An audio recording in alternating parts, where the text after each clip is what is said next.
with the scent of potpourri, films we commit to memory.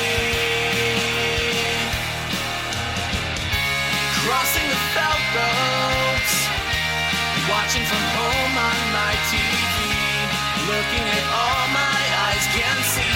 They tell me I view obsessively. Hello and welcome to The Obsessive Viewer, a weekly podcast reviewing 2 new or recent release titles every episode with an occasional free-for-all segment at the end that we call Potpourri.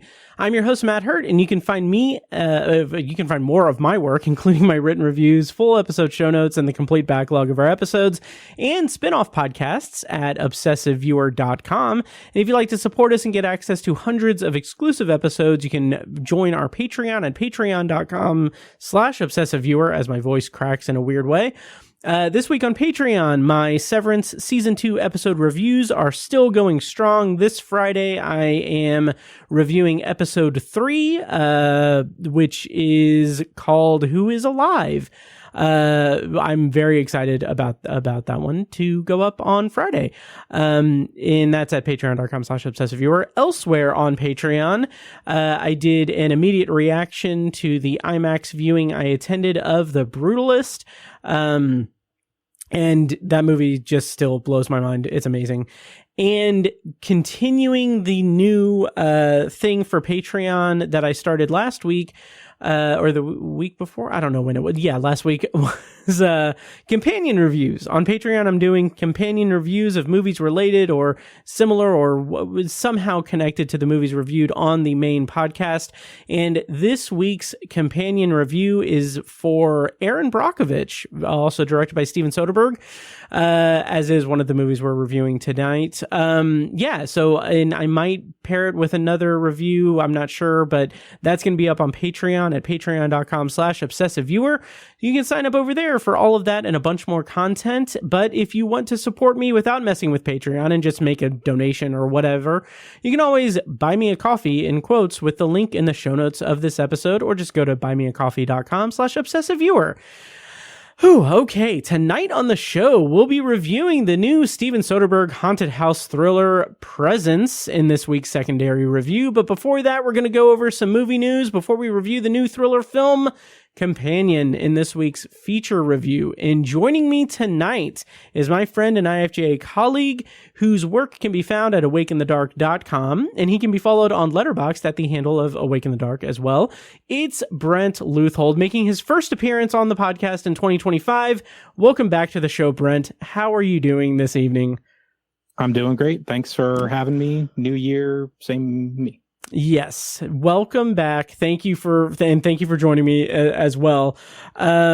This was such an interesting week here because I have like a list of like ideas, like movies and episodes that I want to do. And it wasn't until we talked that I didn't realize that Companion wasn't coming out until like a week after, like the week of this release. Mm-hmm. I just spaced that for some reason. I thought it came out last week, and then like you were like, well, I'm gonna go see the Scream Unseen thing, and if it's Companion, we can review that, or if it's Hard Eyes or whatever, we can do that. And I was like, yeah, sure, I'll do it too, because I had never gone to a Scream Unseen thing or Screen Unseen either. So we'll talk more about that, but glad to have you here. And while this is your first episode of Obsessive Viewer in 2025, you have been hitting the ground running with some reviews. Over at awakeinthedark.com, you've reviewed Presence, Wolfman, and Den of Thieves 2 Pantera, a movie that I haven't seen yet that I want to catch before it leaves theaters, because that franchise is so weird and it's dumb heist movie machismo stuff. And there's going to be a third one, and I'm almost they said that they're kicking around ideas for it. So okay. Maybe we won't have to wait, let's see, 7 years for it. 7 years. Yeah. Geez, that was 7 years. Yeah. So yeah, how has your year been at the beginning of, like, 1 month into the year? How's it going over at awakeinthedark.com and at Casa de Leuthold? It's it's going well. I have a feeling this is going to be a good movie here. I don't know. I don't know why. I just sort of feel it. I will say specifically with like with Neon, I'm actually kind of looking forward to some of their releases because, like, I don't know, I'm still catching up on some of their releases. I just rented The End, because I didn't want to watch 2.5 hours of that on standard def. So. So I will catch up with that one. But I thought like it was actually like a bit of a mild year for Neon. But this Presence, which, you know, of course we're going to talk about, I liked. But then like we have The Monkey coming up next month, and then Hell of the Summer.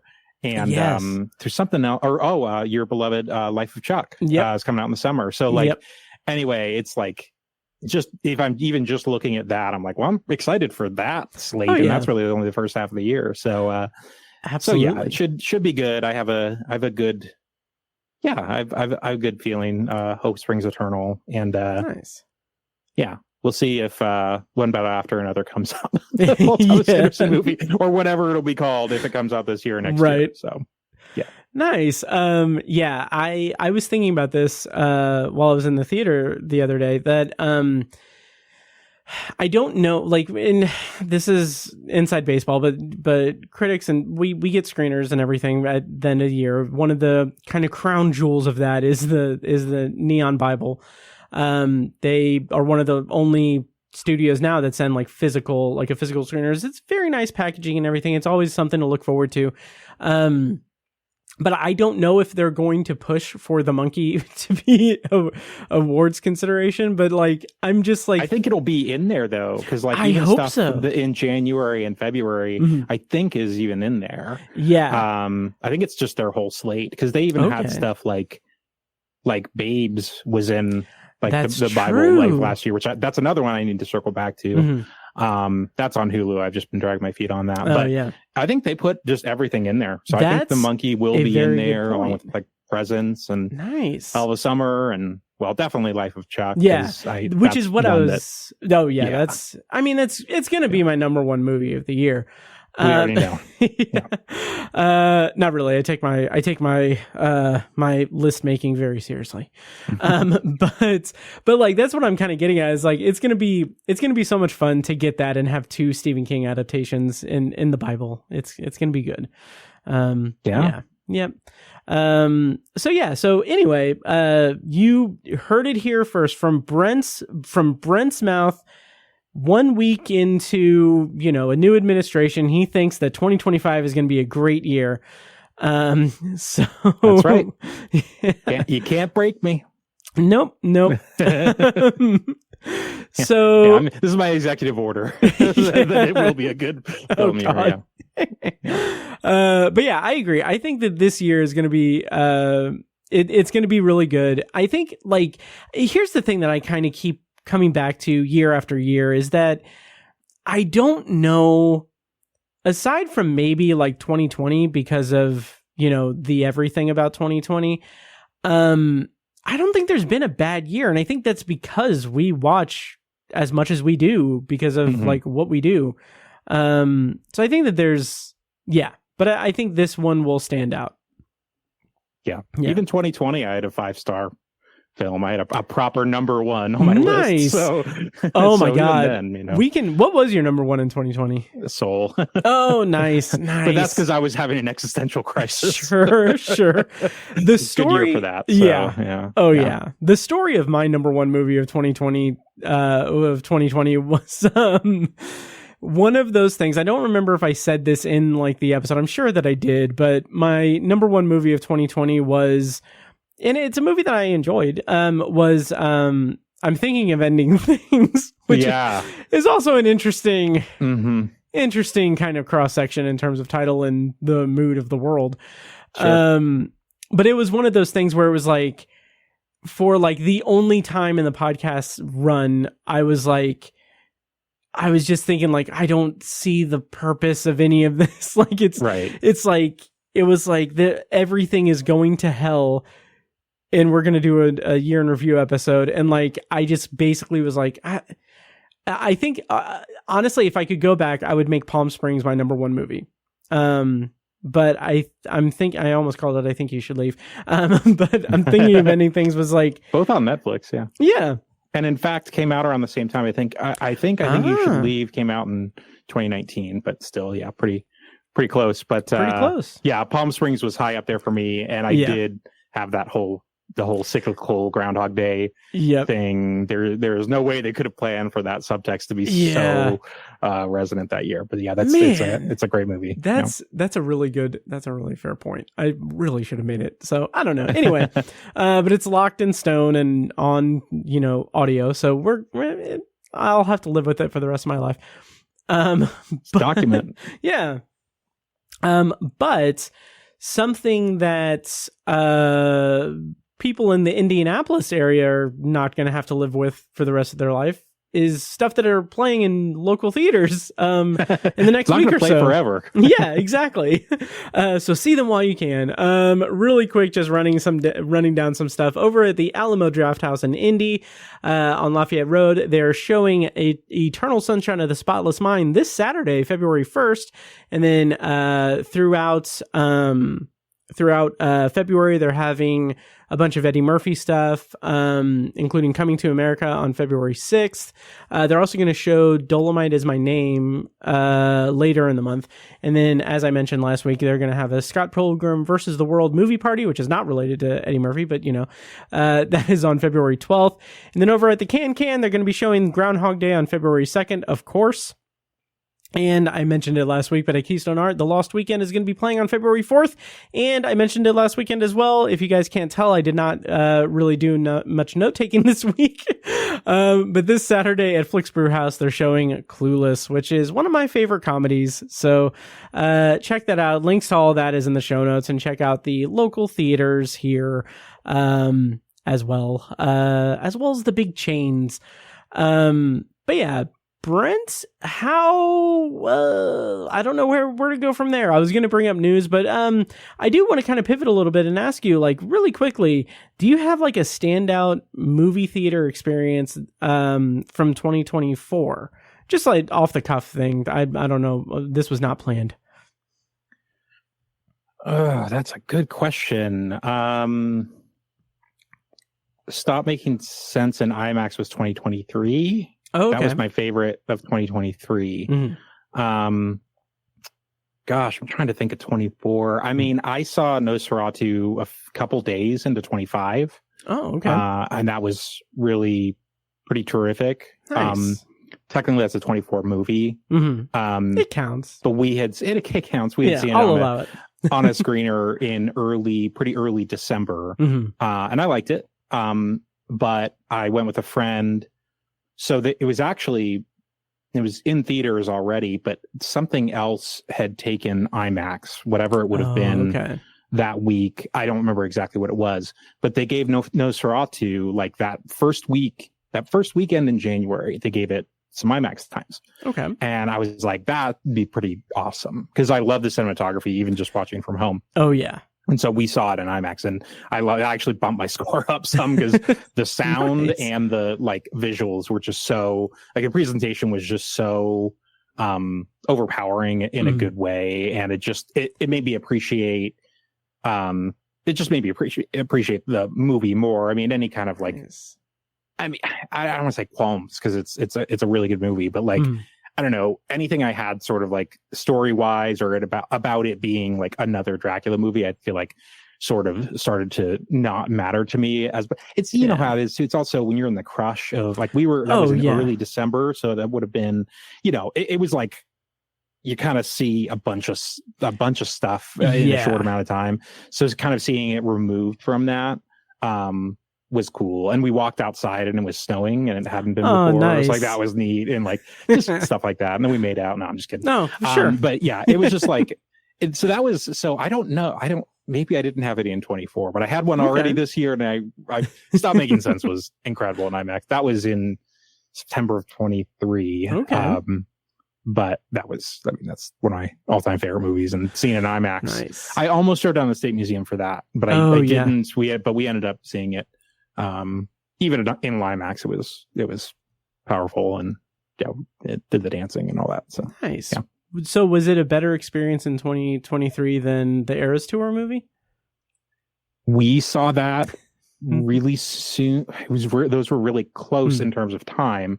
I enjoyed Stop Making Sense a lot, a lot more, but I did enjoy the Eras tour quite a bit too. Nice. And that was one that, I mean, I knew we were never going to actually go to the, pay thousands of dollars and see it live. But yeah, no, we enjoyed that too. I have not rewatched it on Disney Plus yet, but so I haven't seen the bonus songs or whatever. Yeah. But yeah, that was fun too. And nice. Yeah, that's another thing that maybe they'll kind of try to keep doing.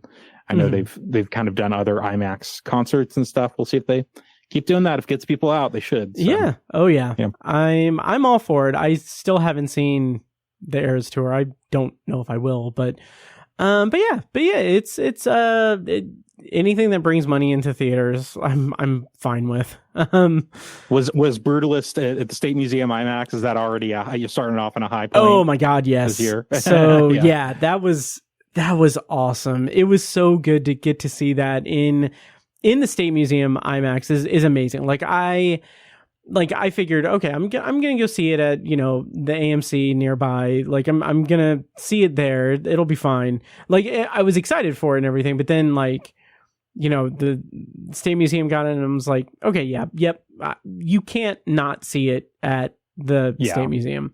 But yeah, oh my God, and having that be my second viewing of the movie really it's one of those things where obviously the movie is massive. It is 3.5 hours. It is a large scale epic movie. And when I almost made it, and when Thanos snaps his fingers, there's going to be a part 2. Yeah. But no, it is funny because I guess they do this at the State Museum, but before it says this movie has no mid credits or end credits scene.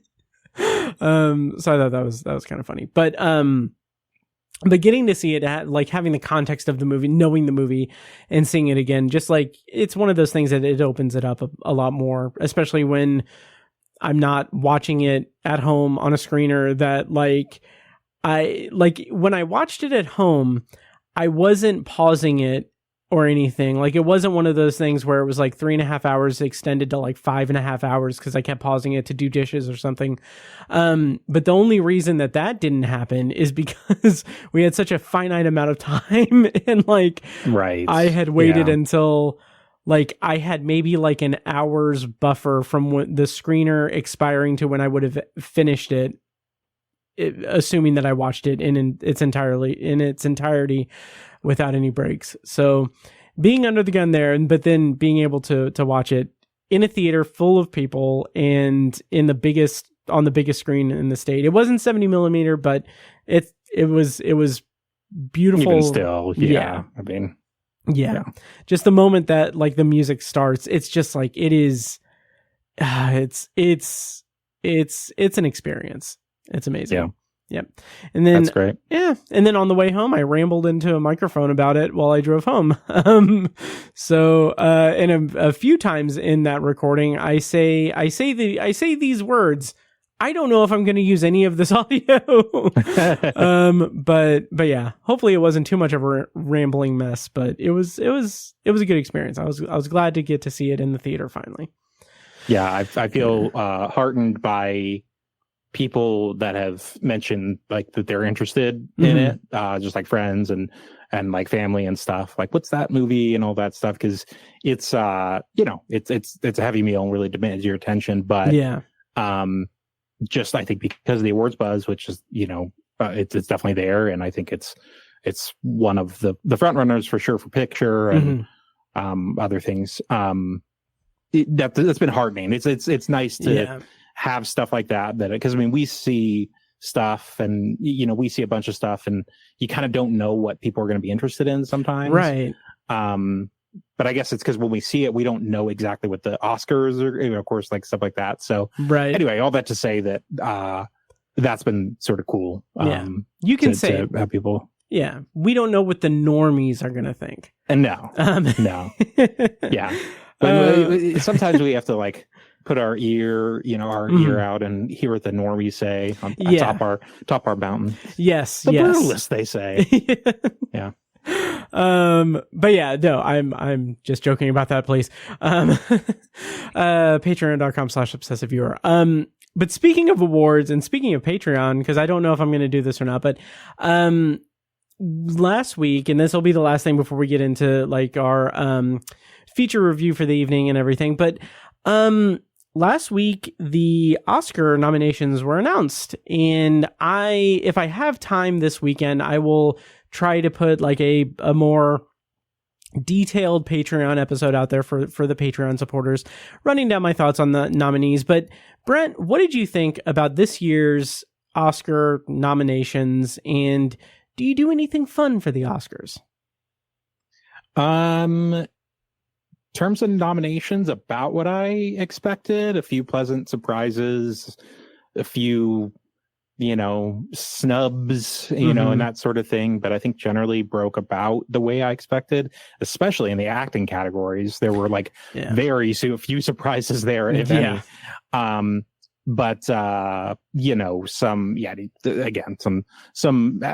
nice surprises, some suspicious omissions, but other than that, generally pretty happy. I'm kind of glad that I'm Still Here might actually like potentially have a shot for international, because I think that's a really strong film. And it was great to see Fernanda Torres. I mean, after her Golden Globe win, I think gave her some momentum going into that. She's fantastic. But seeing it for picture, I think was neat. And then Nickel Boys was my favorite of the year. Nice. Getting in for picture, which I was not a given at all. In fact, it was really kind of on the bubble. Didn't really do too much else besides adapted screenplay. I think those are the only two nominations. I think so too. Like shocked to not see cinematography, but whatever. Stuff like that. The challengers, I think, is one of the biggest that getting totally shut out. I think people have rightfully been in protest over that. I think especially, I don't know how you listen to that score and don't think it's among the at the very least the best five. And seeing what else made score is like, oh my god. So anyway, just stuff like that. But overall solid. I'm surprised to see Amelia Perez get 13, because that's a real whole lot. Once you get above 10, once you kind of get deep into the double digits, you're kind of talking about historical amount of nominations. Right. So it's just sort of like you're going when that happens, and we've been seeing this, we've seen this happen since nominations, the magnifying glass gets bigger, and and the rays of sun on the other side of it get hotter, and that's I've already talked about Amelia Perez, I think, and I don't think it's a good movie, but I don't really need to pile on it anymore. But it is just kind of like 13 is quite a few. That is quite a big number. I have not seen Amelia Perez yet, so I can't say if it's good or bad. I have heard the clip of the song that's gone around TikTok, and it's kind of like out of context. It sounds just really generic, honestly, almost to the point of parody. But I did read an interesting article. I think it was in Variety. I'll dig it up and put it in the show notes. But it said that it basically it posited that I Saw the TV Glow and Queer are the two like LGBTQ movies that deserved the limelight over Amelia Perez. And it made a very strong argument for that thesis. I didn't really like Luca Guadagnino's Queer. But obviously I Saw the TV Glow was my favorite movie of the year. And I agree. I'm sad that got kind of shut out entirely, I believe, but I'll take my wins where I can get them. And I'm glad, like you said, The Brutalist is kind of chugging along and is a big movement there. But I was delighted to see Coleman Domingo get a nomination because I love him. He's great in Sing Sing. He was really great in that. I'm overall pretty pleased with the nominations. But I will let you guys know after I see Amelia Perez. check it out. It's kind of the front runner, so it's like whatever. I'm gonna have to check and see if there's any other ones. Maria is one I might catch up with. Oddly, only got nominated for cinematography, which I'll take because Edward Lockman had shot El Conde. El Conde in 23, and that movie is gorgeous. Another Netflix movie that he did. So I'm just curious to see it. If it got, it means that the cinematography is probably great for that one too. So Maria's one I'll catch up with. Other than that, I don't know in terms of catch up. I think I generally am. There's always things and categories here and there that I could catch up with, and I'm not talking about the short stuff because I am never good on those. But yeah, I mean.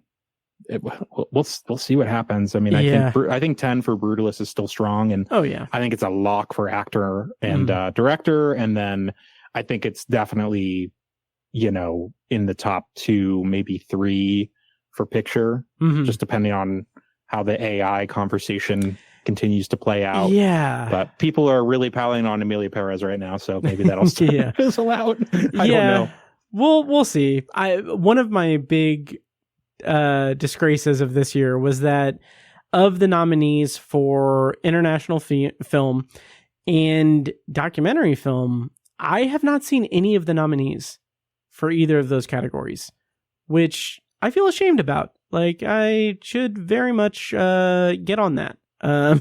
See, that's probably only one, though. I'd have to think a documentary. See, I saw No Other Land, which I think is still the front runner, and then Emilia Perez and I'm Still Here, I would imagine, are probably 1 and 2, and I've seen both of those for international.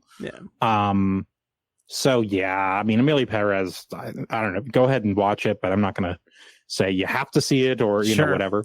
But I'm Still Here is a really strong film, and not like, even if you read the log line, like, it seems like it's really dispiriting, and there are pressing aspects to it, but it's it's a film that's very full of life for sure, and it does have sort of it has a bit of a there's kind of some, well, anyway, I don't want to say time hopping, but it tells a really full life, of a sort of a really full life. So anyway, it's nice. That was one I think that really only like Nick had seen, and then we got shortlisted, and I'm like, I should probably see something else, because I wasn't even sure Emilia Perez, because it's from France, so it's just so weird. Anyway, it's it's its own thing. But anyway, I would recommend, if you're gonna, No Other Land and I'm Still Here, I guess, if you have time. But. Okay, I will keep those in mind. And for the listeners, the Oscars will be Sunday, March 2nd, and they're starting at 7 p.m. Eastern Time or 4 p.m. Pacific Time. And I will, this isn't breaking news or anything, but it is going to be on ABC and Hulu, that's right. Which I'm excited about, because that means, I don't have to get like a trial to some like ridiculous like $100 TV package thing and then worry for the next 7 days that I forgot to cancel it or anything, or that the cancellation didn't go through. I feel like my antenna always acts up when it's like something that a lot of people are watching, so I'll feel better about watching it on Hulu. So sure. So that's March 2nd. We'll I'll talk more about it, I'm sure, once it happens. But Brent, are you ready to get into the episode? The reviews for this week. Let's do it. All right. So we are going to be reviewing Companion and Presence. The Companion is going to be our feature review. As is usually the case, we're going to be doing a non-spoiler and spoiler review for the movie. When we switch over to spoilers, I will play a clip from the trailer. And if you want to navigate around that, check the show notes for timestamps to jump around, or the description in the video if you're watching it or watching the audio version on YouTube. timestamps are there for you to navigate around. But yeah, so we're going to be reviewing Companion first in the feature review. And this movie is in theaters. It is coming out in theaters today. If you're listening to this day of release, January 30th is when it starts, but 31st is the start date. The premise, according to IMDb, that I have amended because it's slightly spoilery. The premise, according to IMDb, is an incident sets off a chain of events for Iris and her friends during a weekend trip to a lakeside estate. Director and writer for this movie was Drew Hancock, and the cast includes Sophie Thatcher, Harvey Guillén, Jack Quaid, Rupert Friend, Lucas Gage, and more that I didn't write down. So like I said, we're going to do non-spoilers first and then go into a spoiler review. But first, Brent, this movie was the screen unseen thing for AMC, which they do frequently on Mondays. They have like a new movie that is ahead of release that they don't say what the title is until you're there. This was my first time doing any of that, and I thought it was really cool. I kind of knew from social media and stuff that it was Companion, but like my theater didn't have like anything saying what it was until the movie started, which I thought was really cool. And yeah, I'm eager to do more of those because I think that's a really interesting way to see the movie. What has your experience been with these kind of pseudo advanced screenings or these secret screenings, I guess? How's your relationship with it? So I believe these started in November of 23. I went to the first one that they did, which ended up being for Next Goal Wins. Oh, okay. The Taika Waititi soccer movie. I thought there was a very off chance it could be the Marvels. It was not. But I basically said, whatever it is, I'll probably just end up reviewing it because of just the way the timing worked out. It was around next year. So anyway, I ended up seeing that, reviewing it. Since then, I've done, Companion makes my third one or my fourth one overall. Nice. So I saw Lisa Frankenstein in February last year. And then I saw Fly Me to the Moon last July. And then, this one. So you were correct. It is actually Scream Unseen. Yes. So there's Screen Unseen and then there's Scream Unseen. So the distinction is the Scream Unseen is for, they say it's going to be a horror title. They basically tell you the rating of the movie and the runtime, and that's it. So from that, people can sometimes deduce what it is, but when it's Scream Unseen, it's even easier because you're basically, if it's a horror release, it's not going to be more than a couple weeks in advance in terms of what's coming out.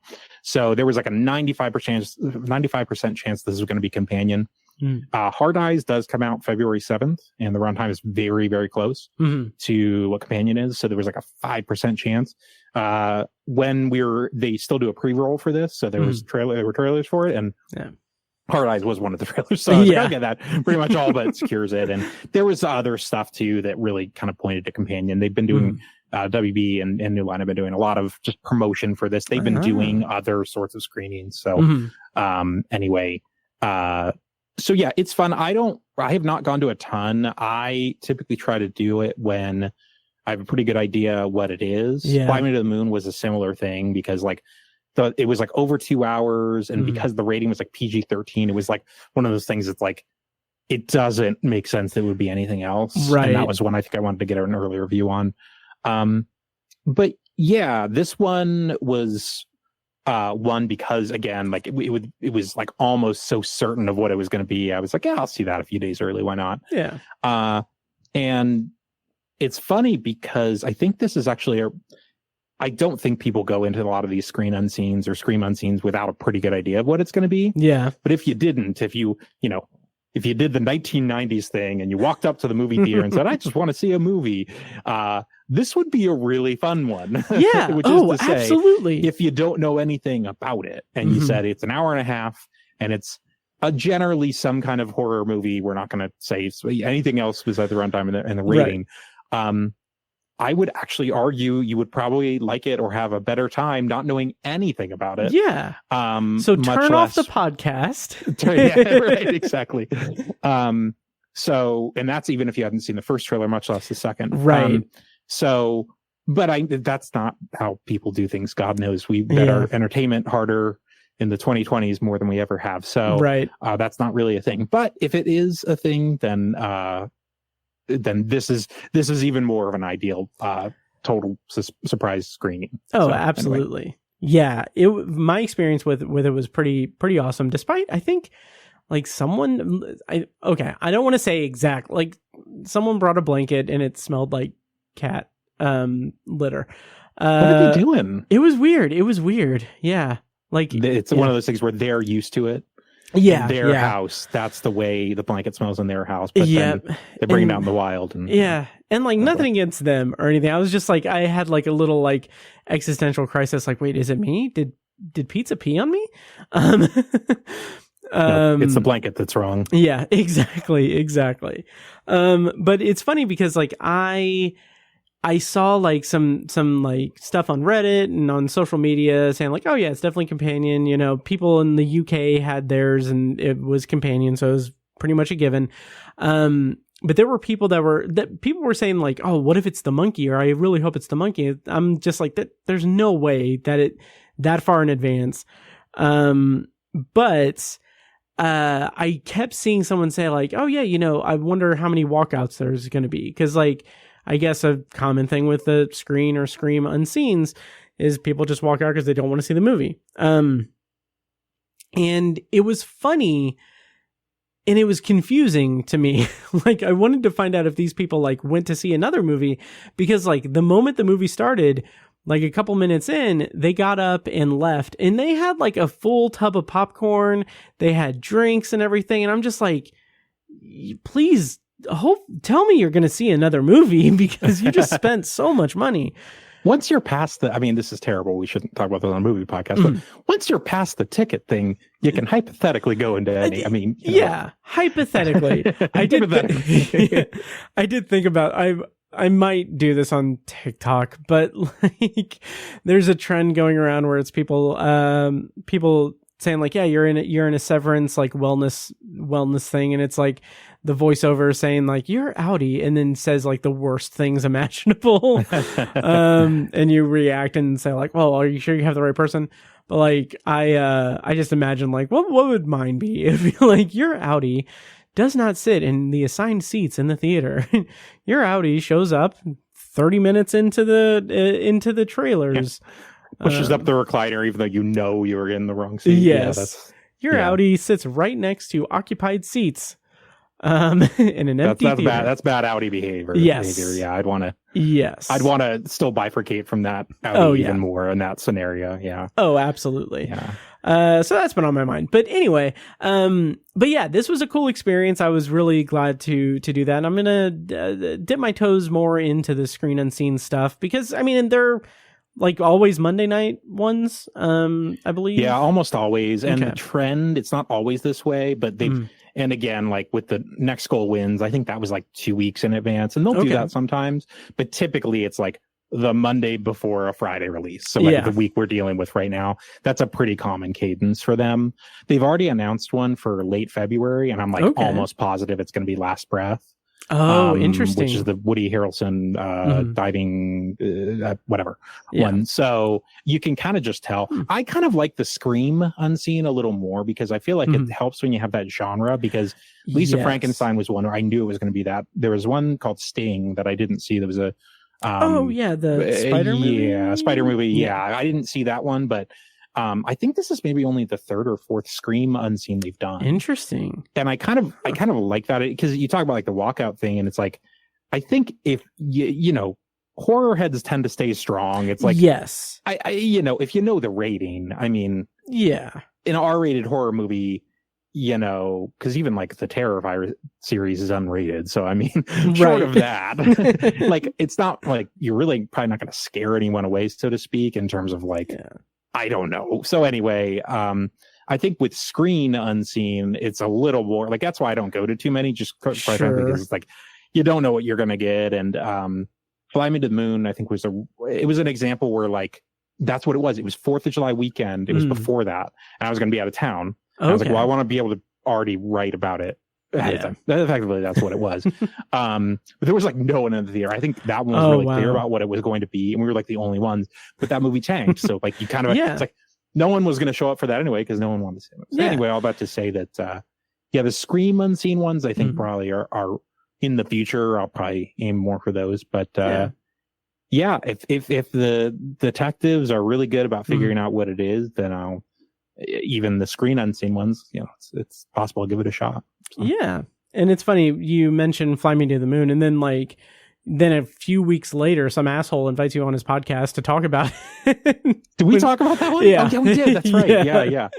I think it was... I liked it, but that's why we did talk about it. And that one... Yeah, I liked it for... Yeah, it was fine. Well enough. But that movie I remember bombed. And I think that was the one that caused Apple to be like, we're pulling wolves. Oh, that's right. Yes. Like, oh my God. They ended up going right to Apple TV Plus. So I guess they're just out the game in terms of anyway. And then we've got The Gorge coming out next month on Apple TV Plus. We'll see how that turns out. And that has to have been one that they were gonna put in theaters, right? I would think so. Yeah. Because isn't like Daisy Ridley in that? It has a couple big stars. Yeah, I think Sigourney Weaver's in it, at least in a small role. And there's I don't know, but yeah. But do you know what Daisy Ridley and Sigourney Weaver are not in? Companion. Oh, right. Yeah. So let's go ahead and go into our non-spoiler review of Companion. Like you said, this is a movie kind of best experience with limited knowledge about what it is, but I would even say that as much as it was kind of a little bit like, I wish that the marketing hadn't given away so much, there was still plenty that I was like kind of into, like it was surprising enough with the with having the context of what the plot was. So that's my plea to the listener to listen to the entirety of the podcast.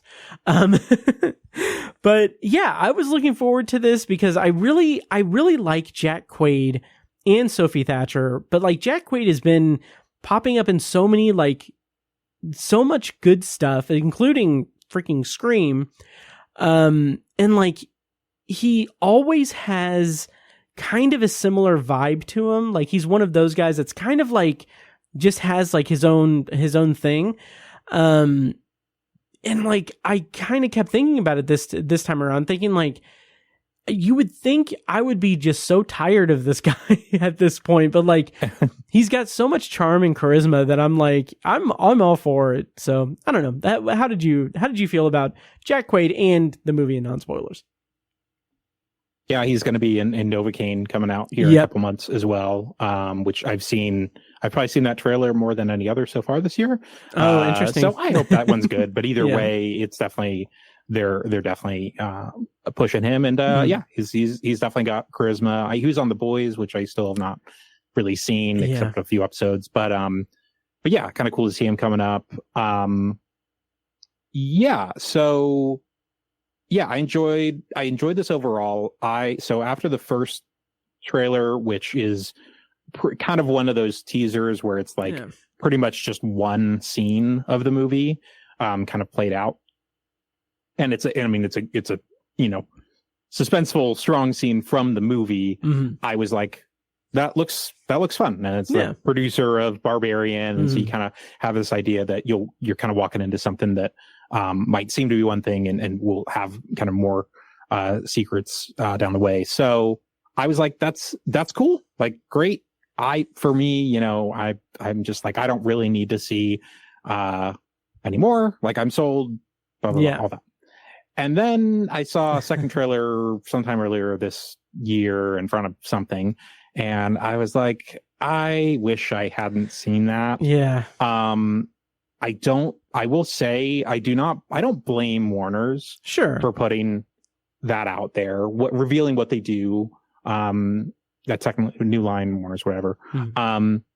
Technically the development, what it reveals is about 20 minutes into the movie. It's just that it's a different movie from there. It's enough to say that. So I don't blame the marketing, but it's just one of those things where I'm like, I didn't need to see that second trailer, and seeing so is what it is. I do agree with you. I think there's enough in terms of where things play out with this that I think you can still see the second trailer and everything, and the poster on it and all that, and have maybe a better sense of maybe what you're in for. And there's still there's still a good bit. It's not like something where it's like, oh my god, it reveals everything in the third act. Right. That's not the case. It's just that it really sets it up for a different kind of movie and where it's going to go. Yeah. So I mean, that's all I'd say about that. Other than that, I mean, I think Sophie Thatcher is quite good in this. We started watching Yellow Jackets a few months ago. Right. And she's kind of the standout in that show for my money. She was in Heretic as well, which came out last fall. And this is kind of her biggest kind of leading role so far. And I think she's really good in this. Yeah. It definitely is a pretty demanding role, asks a lot of her.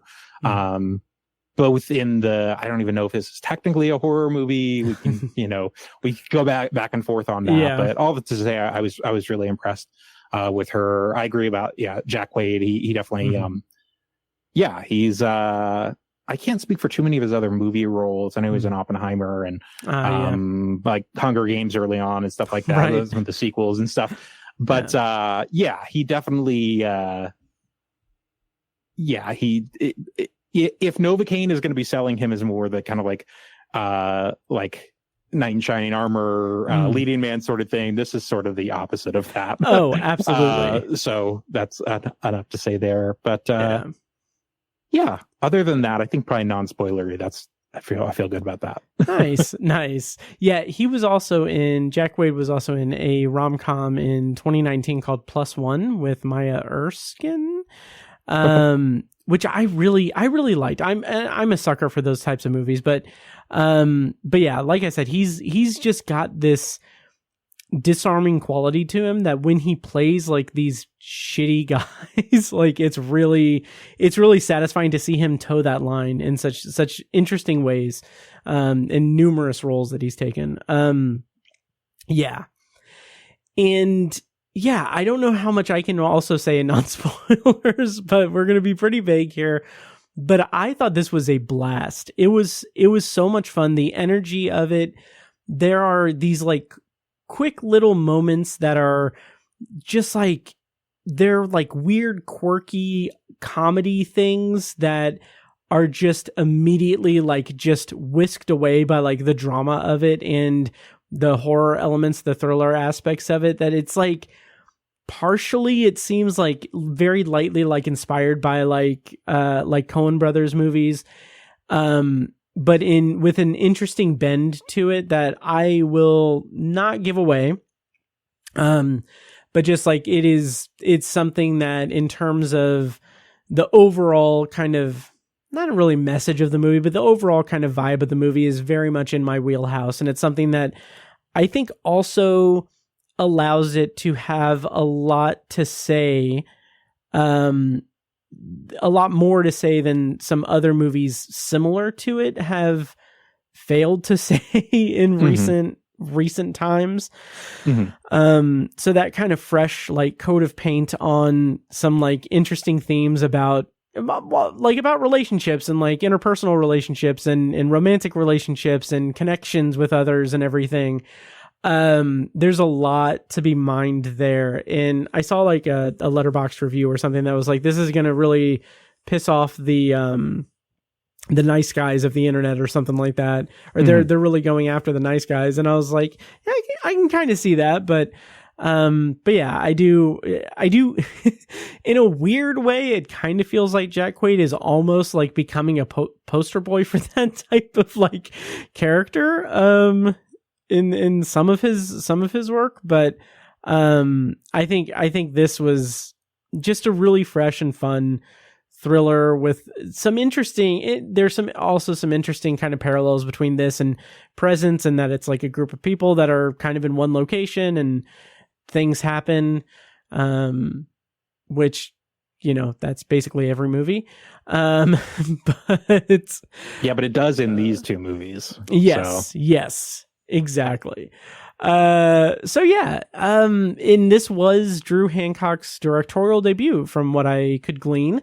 Of course, they did do the whole marketing as being produced by the producers of Barbarian. I know Zach Craker was on the list there as producer. And I think in terms of tone and kind of just like this kind of like overall tone of like horror or thriller kind of aesthetic, it's interesting to see movies like Companion and Barbarian kind of exist in a world that's full of Blumhouse stuff and full of like even Terrifier stuff, like the more harder, like aggressive horror and the more, I hesitate to say art house horror, but like just the more like low budget horror also of like Blumhouse. But this feels like it is, I guess with Blumhouse, it feels like kind of more like a machined sort of, not assembly line, but they're pumping out a lot of stuff.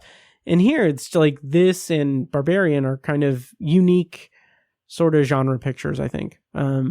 Pictures. I never refer to movies as pictures. I do sometimes. Yeah. I still do in writing sometimes, but Nice. I almost never say it, but sometimes I will. It just feels good. What a picture. I read obviously so much Roger Ebert growing up that it just you can't, it's just kind of still in there. Yes. But I almost never say it. Right. Yeah.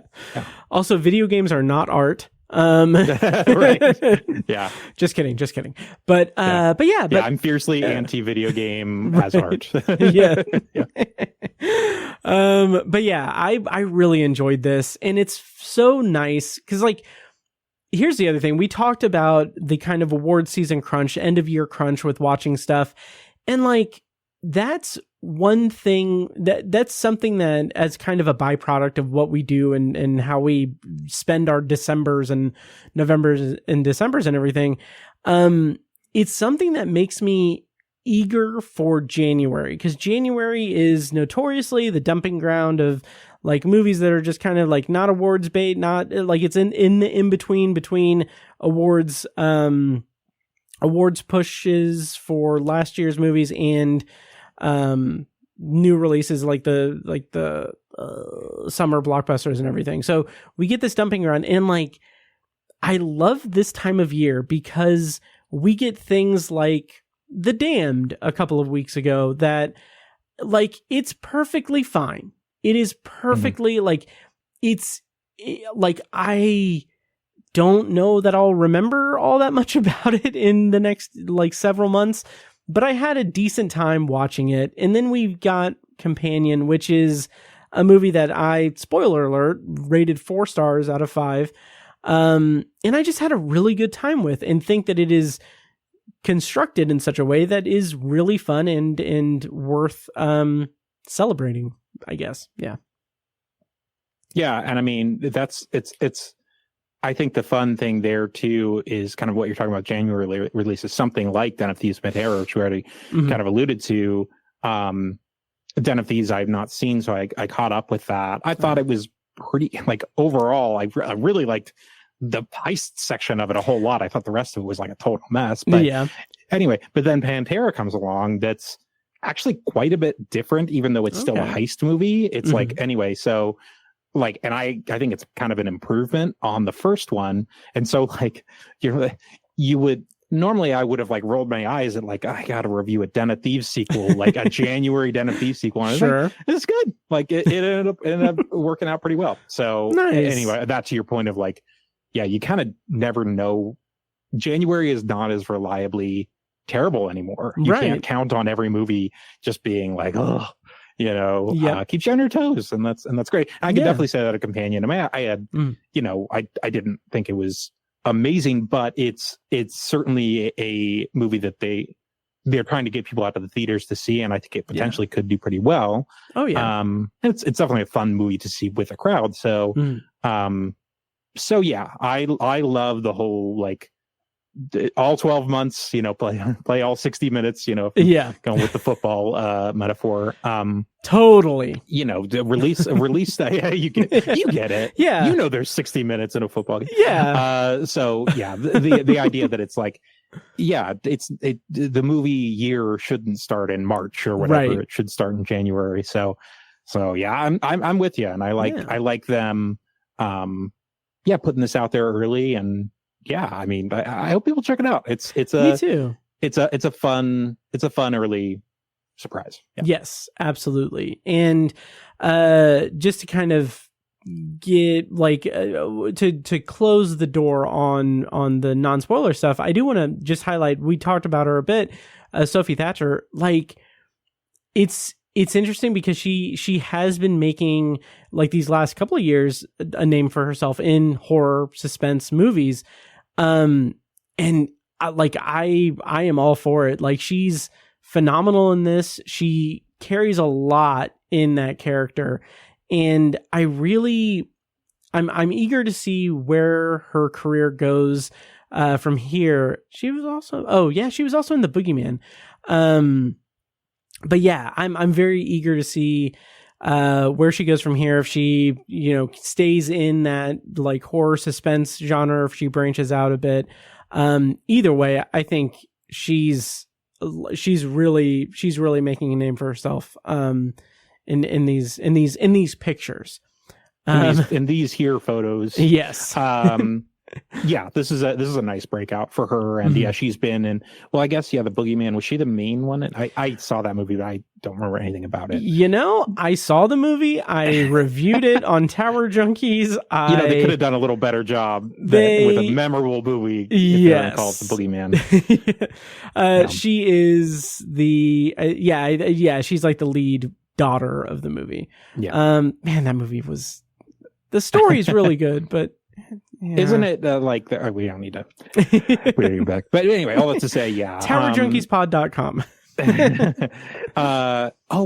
That's right, that's based on a Stephen King book or short story from Night Shift. Okay, all right. Well, regardless, I think she's really good here, and I think Yellow Jackets I think is a pretty popular show, and it's returning next month, so she's one of the main folks in that, one of the main characters. So and it's funny, I mentioned in our chat, I said she sounds like Juliette Lewis, and I forgot later, I was like, she's played by Juliette Lewis. I actually didn't. Interesting. That parallel. Okay. I forgot that. But that's, and I don't even know if I've had that thought. It's funny watching Yellow Jackets, but seeing her in a different project, seeing her in something totally different, I'm like, she sounds exactly like Juliette Lewis. But of course, she is played by her. Yellow Jackets, it's different actors in two different time eras. Anyway. So I think she's talented, and I'm sure we'll see plenty of her in horror stuff, or other things too. Yes, I agree, and I eagerly await following her career. Follow her around. Yes, following her around. I do need to catch up on. I need to watch Yellow Jackets. So it's a good time too, because the third season is going to be starting in February, mid-February. Nice. Yep. Nice. I will check that out. Do you want to go into spoilers for Companion? Yeah, let's do it. All right, perfect. So we're going to go ahead and go into spoilers for Companion. Before we do that, Brent, what did you rate this on Letterboxd?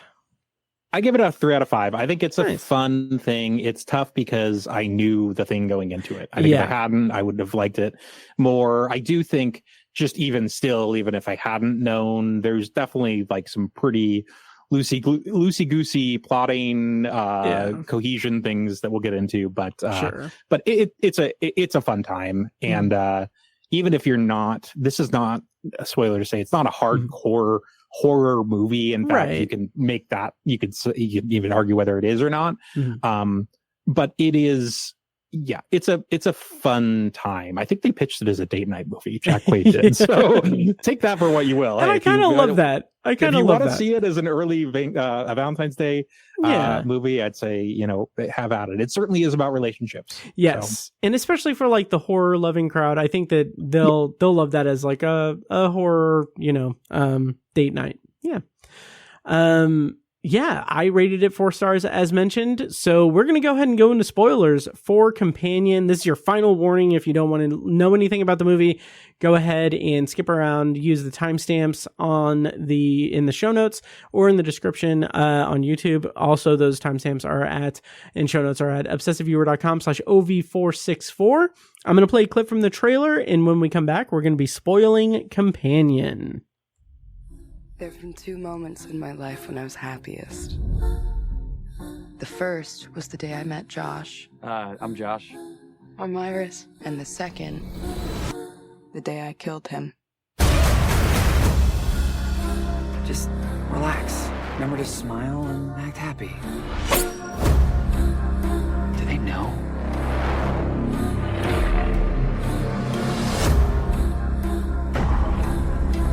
Iris, wake up. What are you doing? All right, so spoilers on for Companion. Brent, I want to get us kicked off by talking about the plot summary on IMDb and how it kind of bothered me because I read it right before I watched the movie. And like, it gives a little bit more away, and I don't really like that. The actual plot summary on the premise on IMDb is a billionaire's death sets off a chain of events for Iris and her friends during a weekend trip to his lakeside estate. Like, that is a little not cool. Yeah, I mean, because it's not that. Yeah. Like, it's not, I mean, he's not anyway, yeah, he's not a billionaire. He ends up not even being like a mobster, right? You know, when I mean, I think it would have, I don't know if they could have even said that they were trying to steal money.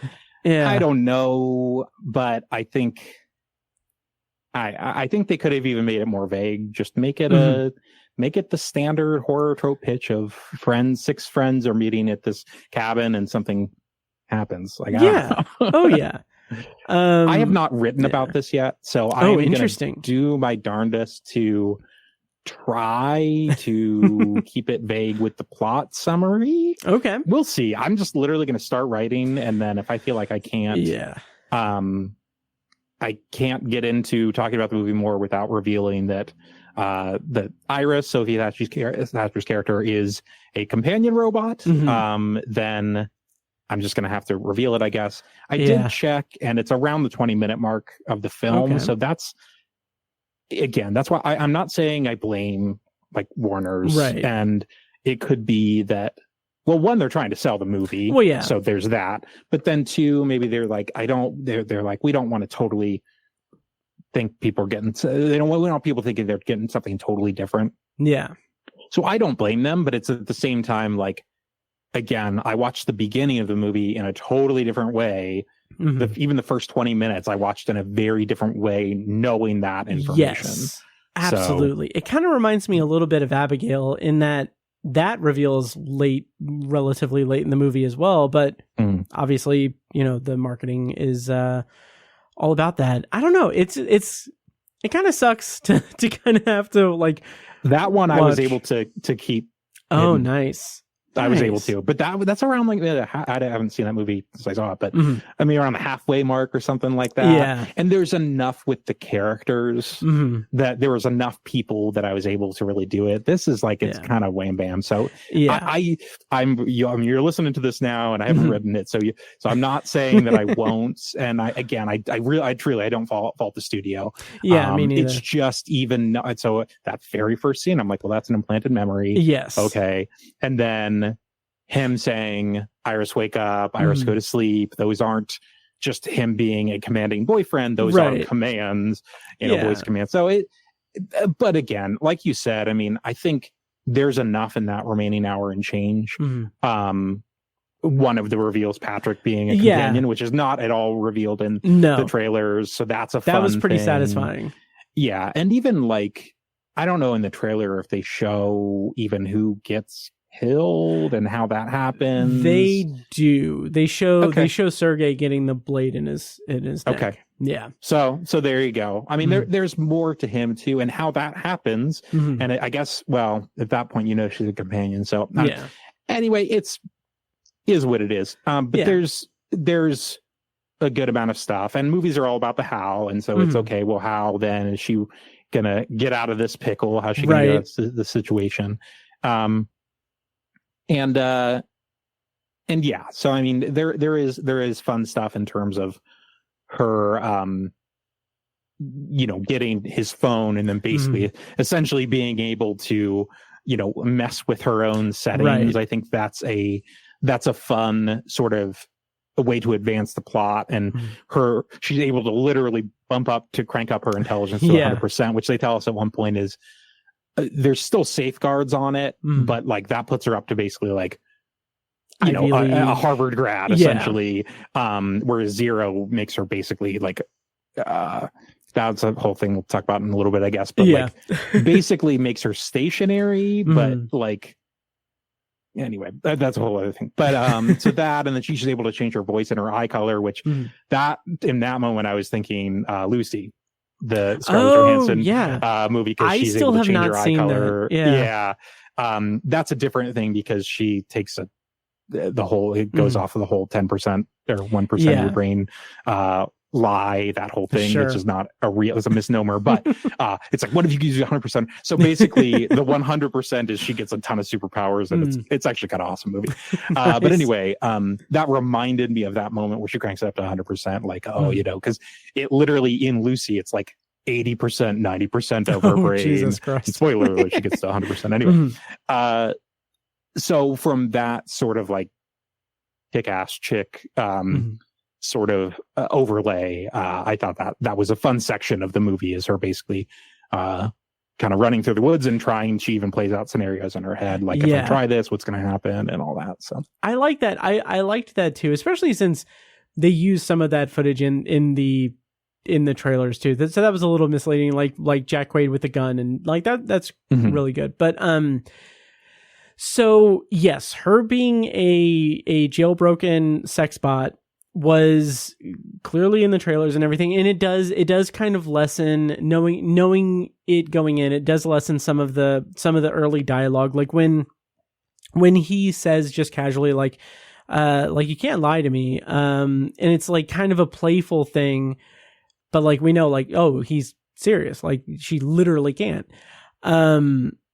But it didn't ruin the movie for me or really tarnish the movie in any way for me, because I found a lot of just really good like characterization, really good growth, and really good subtext in the movie. And one of the things I really liked was the kind of idea that's presented throughout it of like control and power within relationship dynamics. And one of the reasons why I think that Patrick's reveal is so well hidden and so well done is specifically that scene where Patrick is talking about how he and Eli met, and he says it with such love and conviction and everything. And like, yeah, it is an implanted memory, but we don't think that it is, because Iris is having this reaction to it. Like, that's like why, like the subtext of her like reaction to it is like, why don't I feel this way, this strongly for Josh that Eli does or Patrick does for Eli.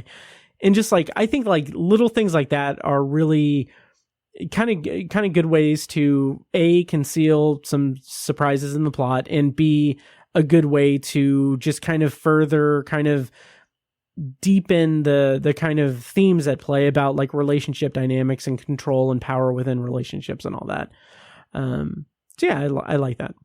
It's ironic because even knowing the her twist, I still almost wish there was more of that first 20 minutes. Oh, yeah. In terms of like what you're talking about, like characterization, because I feel like once that happens, then it kind of totally turns into a different movie, which is fine. I mean, necessarily it kind of has to, but I agree. Yeah, those conversations do have more layers. Her saying, "You don't like me, do you, Kat?" And she says, "I don't like you. I don't like the idea of you." Yes. And so And I loved that too. Like, right. I loved that whole scene between the two of them where Kat is basically saying like the reason, well, she's telling Iris that like, oh yeah, I'm with Sergey because, he's rich or whatever. But she like basically just describes her relationship with Sergey as a similar relationship that the companion bots have with their owners, basically. And like, the kind of, no pun intended, the catty kind of nature of that, where she is just kind of like, she dislikes Iris because she represents something that she is experiencing without having like the full like autonomy or the strength to really kind of break free of that type of relationship, that type of toxicity. And like, I really like that. But then also, now that I'm saying it out loud, that's kind of, well, no, I was going to say like, it kind of is a little bit cheapened by the fact that they orchestrate to kill him. But she also does say later on that like, it was hard enough to justify killing him. So, well, yeah. and it makes sense too, in terms of what you just said, because she resents how transactional their relationship is, but yet can understand why Josh and Iris's relationship would be transactional, because it is literally with a robot. Yes. And yet she feels resentful or guilty or whatever about her thing with Sari. And it is good acting early on from her, because she really is just like, the actress who plays Kat is like really just like looking through her. You can just kind of tell. So, and again, it is, not knowing that, you can watch that beginning 20 minutes and probably get a lot more out of it. But there is some good stuff there too. You had mentioned Lucas Gage is Patrick. He kind of turns into the MVP like once. He does, because he's kind of like, he has that like nice monologue in the beginning, but then you realize he's like a companion, and then he just goes straight T-1000 at the end. Yes. And oh my that God. Last act, and he's just like terrifying. And of course, he was in Smile too, just 4 months ago or whatever, and had a somewhat brief but very memorable role in that movie. So handsome creeps are he's got a long line of handsome creeps to play in the future. Absolutely. So he was a standout here as well. Totally. And Megan Suri played Kat. And like so once the movie gets to that the kind of not heist scene, but like the kind of murder mystery, not even murder mystery, they kill him to take his money. That's an interesting term, but I do want to highlight just one great line and just like great scene with Jack Quaid, where he is explaining to Iris that like explaining like who she is and what she is and everything. And then he just says, he just throws away this line where he's just like, it's a lot to process. And then he just like, his lip curls a little bit in a smirk. And it's like, God damn, that is just so great. Like I kind of cackled in the theater. I agree with what you said that, about like, his character. I mean, it is that sort of, unfortunately, I think more and more,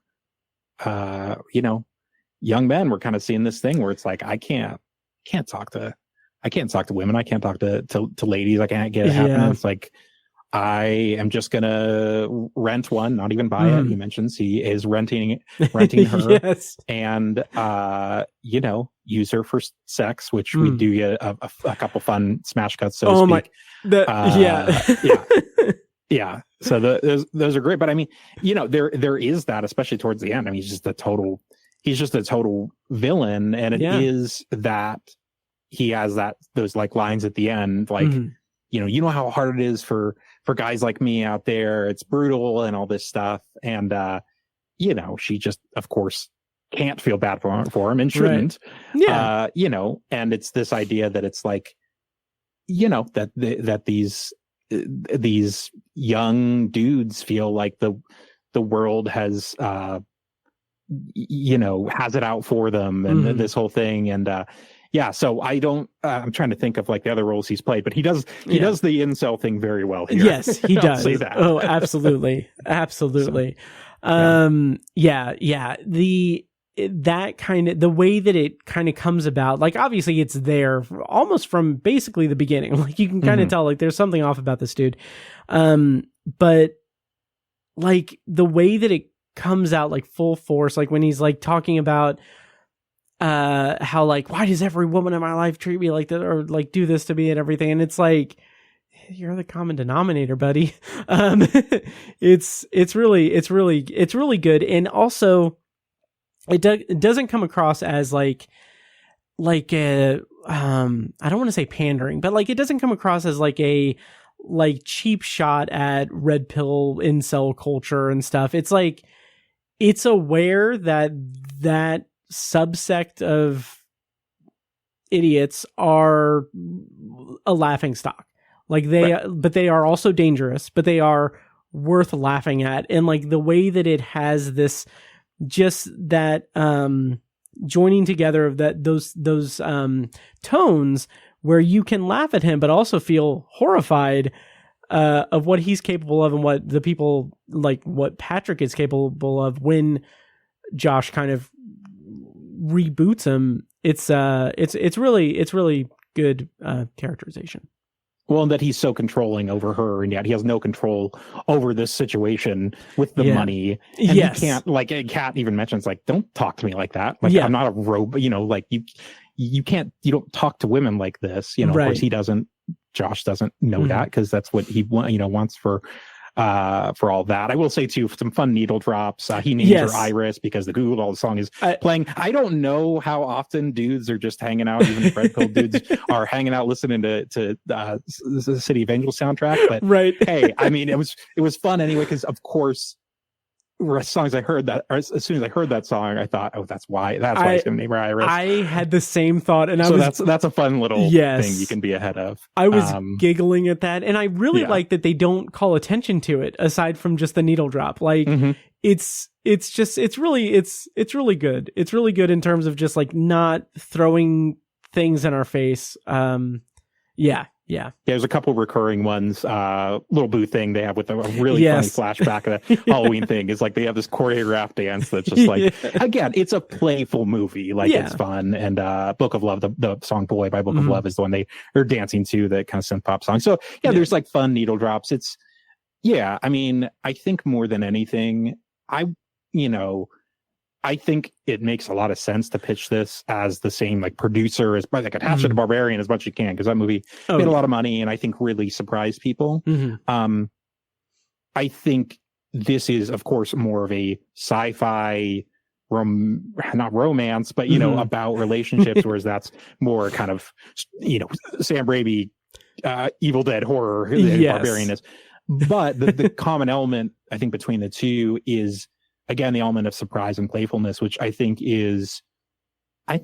again, people of course want that. And I think like that's a real asset, I think, to both movies. So totally. And like, I'm such a huge fan of this type of like science fiction and like using sci-fi as like a vessel for, turning the mirror on society and like telling interesting stories with interesting subtext and everything. And like I alluded to this in the non-spoilers, but like the way that I don't know if this is like a common theme, but like for the last like 10 years, basically, there's been just such an effort to have like these like technology based suspense thrillers or dramas even that are playing in the realm of near future technology or current day technology. So like movies like Her and Ex Machina like explore these similar themes and like ideas of human loneliness and human, monstrosities and everything in interesting ways. And then like those are two of my like favorite movies. And like you have this, which like you said is a playful thriller, but it has the interesting subtext to it, but it's succeeding where like a movie like Afraid that had so much potential as like an AI thriller just failed. And like I just think it's just so interesting that we're seeing movies coming out that are exploring technology that we are on the cusp of or living with in interesting and unique ways. So I don't know. Yeah, for sure. Yeah, Ex Machina was definitely one that I thought of, especially towards the end without spoiling that 10-year-old movie. But I was like, it is impossible those movies don't have effectively the same ending. Right. Although Ex Machina is a little more chilling, this is a little more tongue in cheek. But I mean, we know what's going to happen with both of them in terms of that, which is not a slight to either movie. It just is what it is. There's one specifically, there's a small movie that I don't know how many people have seen called Happily with Joel McHale was in it. I don't even know anyone else in the cast, but it has actually kind of it goes in a different place, but has the same pitch of it might even be 6 people, but they go to this house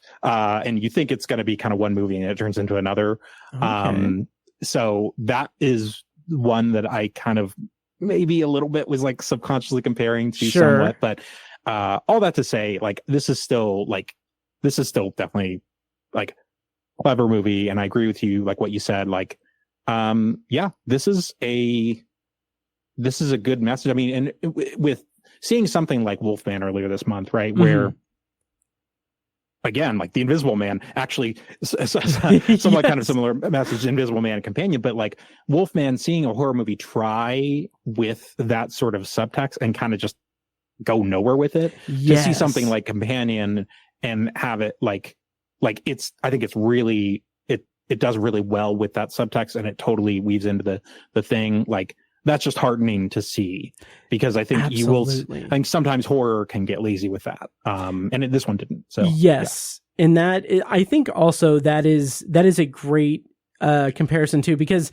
I was so kind of just let down by Wolfman because it went nowhere with the things that are staring it right in its face. Like the themes are right there, and I just like coming off of Wolfman into Companion, where it does those things so well and executes it so well is really refreshing and nice.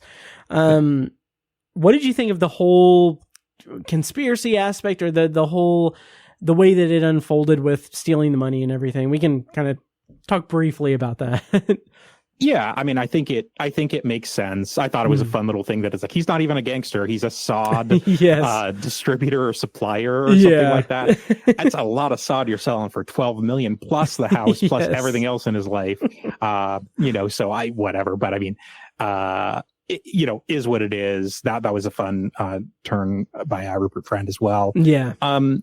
So yeah, I mean, it clearly you sort of know, and again, the thing I liked about the plot is that that Josh is not going to be able to control this situation, right? Not nearly as much as he, and to try to fix it, he just mods Patrick. He mods another robot, right? Just picks his aggression all the way up to 100, with, of course, unintended more deaths and consequences. So, so that whole thing.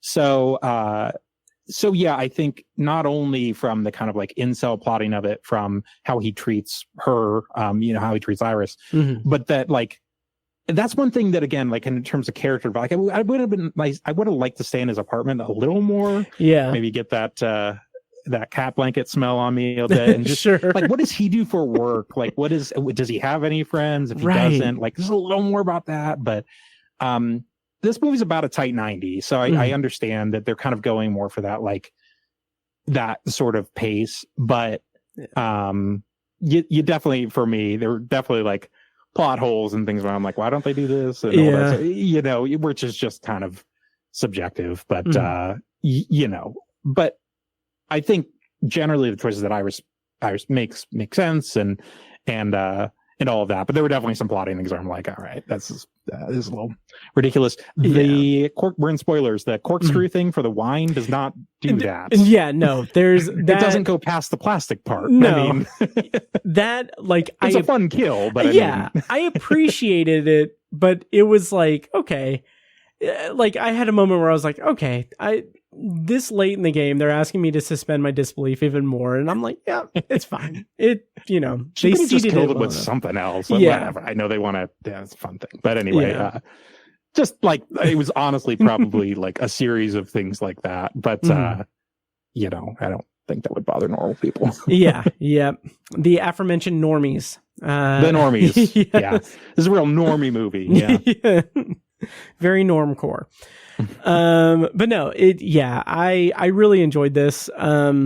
It's very early in the year. It's not going to make my top 10, but it's one that I do foresee revisiting it at some point this year, because it is just a lot of fun. Any other things that we want to talk about in spoilers. The paramedics, the way that they lead him to think that that she had, like, everything is recorded is just like, that is another example of it just being fun and disastrous consequences for the fun. But right. I was so tickled by that. The main guy, whatever. The redheaded guy, I think, is he the one that plays Commissioner Gordon in the Pete Holmes, like, Batman things? Oh. I didn't even look that up, but he looks kind of familiar. He doesn't have the beard in this, but I don't know that actor's name, but I thought I recognized him. Anyway, he's funny in this. So that's regardless. Interesting. Yeah. He was funny. I don't even know who plays the other empathics robotics person. But, yeah. That is oh my God, I just had it here. One second. Jabuki Young White, who I want to say that he had, I don't know if he had, like, something to do with, no, I don't know where he was involved in Big Mouth. There was a movie, I don't know where it is. But yeah, I don't know. Anyway, I thought it's a fun wrinkle and everything that, like, it just keeps unraveling, and you're just like, all right, there's got to do more cleanup, and yeah. He was in a romantic comedy in 2021 called Dating in New York. And the premise was, once upon a time in New York City, they swiped right. I actually enjoyed it. I thought it was fine. Man, you got to see Happily. I'm telling you, because if this scratched your itch, anyway. Oh, it's definitely on my radar. I'm gonna definitely have to watch it. Yep. Yeah. So a very strong effort from Drew Hancock. I would like to see more from him. Yeah. Any parting thoughts on Companion? I hope it does well. Me too. I hope people see it. We are giving it. I kind of wish that for, like, every movie. Oh yeah. You know, even Wolfman, which I didn't really care for. Sure. It's like, I don't care. Have it make $100 million. Yeah. I don't care. Like, at this point, I'm just like, I mean, unless it's like, like Minecraft movie, which, I mean, who knows? Maybe that'll be good. I have no idea. I don't know anything about Minecraft. We'll see. Yeah, whatever. But okay, so maybe that's, like, the one movie I won't root for box office wise. But nice. But everything else, like, I'm like, hey, Warner's, have a $70 million debut in January. I don't care. I'm not driving, you know? Yeah, exactly. So. Exactly. Josh's car is driving. Yes, exactly. Well done. Yes. Yeah, well, that is our review of Companion. It is in theaters now. Yeah, and we're going to go ahead and go into our secondary review. But before we do that, we are probably going to do a non-spoiler and spoiler review for the secondary review for Presence. So I'll put show notes and all that. But before we get to that, I want to take a quick moment to remind you guys that if you like the show, please take a moment to follow us on social media and subscribe to and rate the show on Apple Podcasts, Spotify, YouTube Music, or whatever your preferred podcast app is. And don't forget to subscribe to the Obsessive Viewer Podcast YouTube channel as well, and on TikTok, I guess, and all the other places, and share the show around if you have a mind to. And if you're interested in starting a podcast of your own, you can go to Libsyn and use promo code OBSESS when you sign up for a new account. You'll get up to 2 months free, depending on when you sign up, and we'll get a commission on it as well. More details on that in the show notes. And now back to the show. They tell me I view obsessively. And for our secondary review, I do, like I said, believe we're going to do a non-spoiler and spoiler review, but it's for Presence, which is in theaters. It's from Steven Soderbergh, written by David Cope. It was released in theaters January 24th, and the premise, according to IMDb, is a family becomes convinced they are not alone after moving into their new home in the suburbs. Cast includes Lucy Liu, Chris Sullivan, Kalina Lang, Eddie Made, Wes Mulholland, and Julia Fox. Brent, in non-spoiler thoughts, how did you feel about Presence? I like this one. This is another one that's like careful how you market it. Yes. So this is a ghost story. Mhm. You could go so far as say it's a haunted house movie. It is not in my view, a horror movie. Right. It's not a thriller. It's I guess the closest thing you could say is it's a supernatural family drama. Yeah. So yeah, this is the latest from Steven Soderbergh, who's probably one of my favorite living filmmakers. Nice. And it's not even like, oh, let's tally up the ratings out of 5 and average, whatever. Sure. I don't know how high he would quote unquote score, but he is just a force of good for cinema. He is like constantly working. He puts out literally a list of what he watches at the end of the year. Yes. He is just like an art kind of omnivore.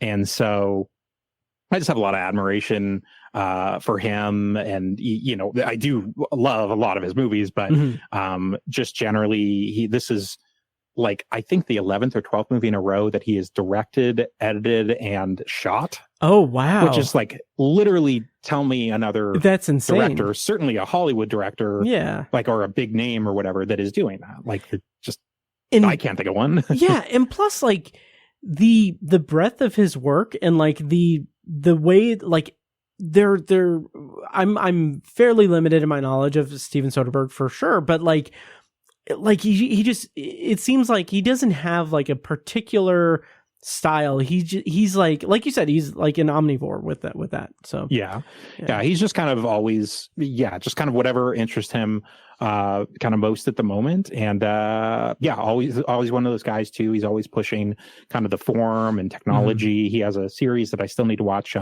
that our colleague Craig J. Clark called out Command Z, which it came out like a year or two ago, something like that. It's like on his website or something like that. But it's like an 8 episode, 10 minutes each thing, so it's pretty different. But like Michael Cera is pretty good cast actually. Interesting. But like he's done show running for shows and stuff, and like Black Bag is coming out in March.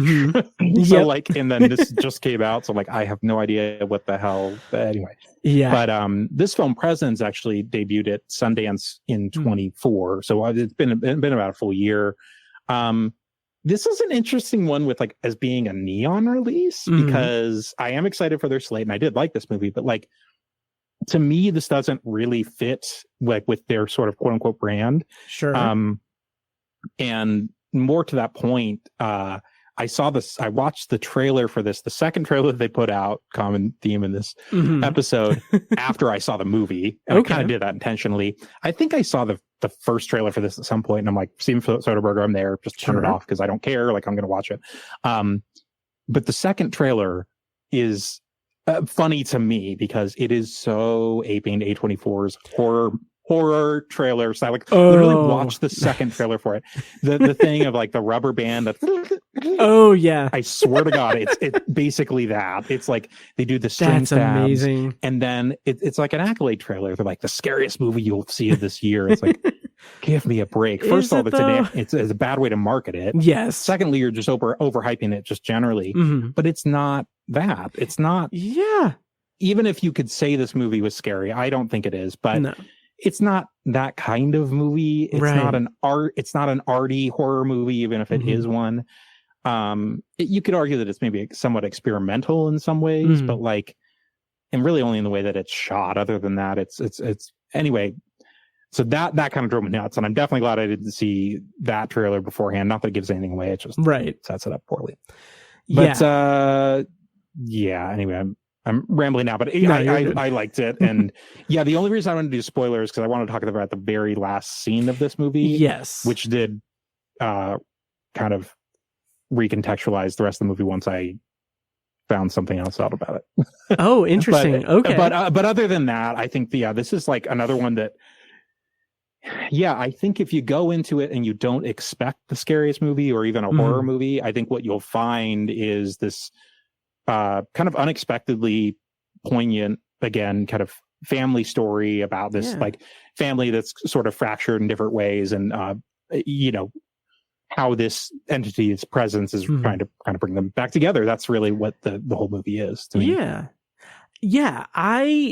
I enjoyed, like, this was a movie that I enjoyed quite a bit for, I don't even want to say like the swing that it takes, but like the kind of the concept of it is really interesting. We're in the POV of a ghost in a house, and like you said, we're learning about this family that inhabits this house, that lives in this house, and as the movie progresses, we learn more about them. We learn more about their issues, their conflicts, and everything. And we get, like, one of the biggest strengths of the movie is that we really get a sense of what the titular presence is feeling, and I think that that's really powerful storytelling in this medium.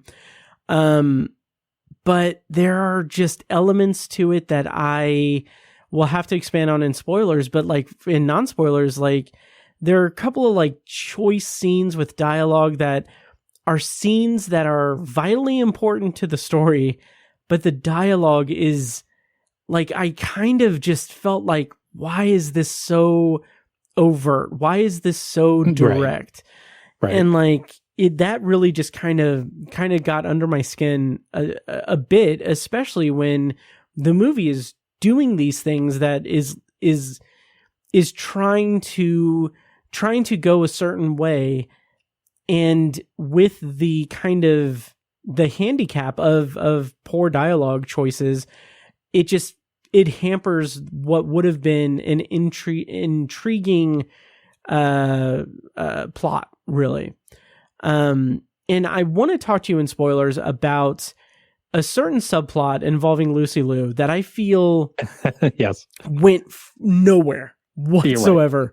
Right. Like, I'm like, I don't understand it. So, but yeah, in terms of technique and the way that the story is told, I thought that this was really interesting. And like, had it not been for some choices that the movie makes, I really, like, I was sitting there thinking, like, this is like my first 4.5 star movie of the year. Oh, wow. Okay. Yeah. Cause I saw it before Companion, of course. But I was thinking like, I was really into it. And then suddenly, like, it just felt like the kind of walls were kind of crumbling around it a little bit. And it kind of felt like at certain points, it felt like, oh, he's just kind of doing like the found footage, paranormal activity stuff, like kind of the inverse of that in a way, in certain respects. And then there are other paranormal things, activity with a gimbal. Yeah, exactly.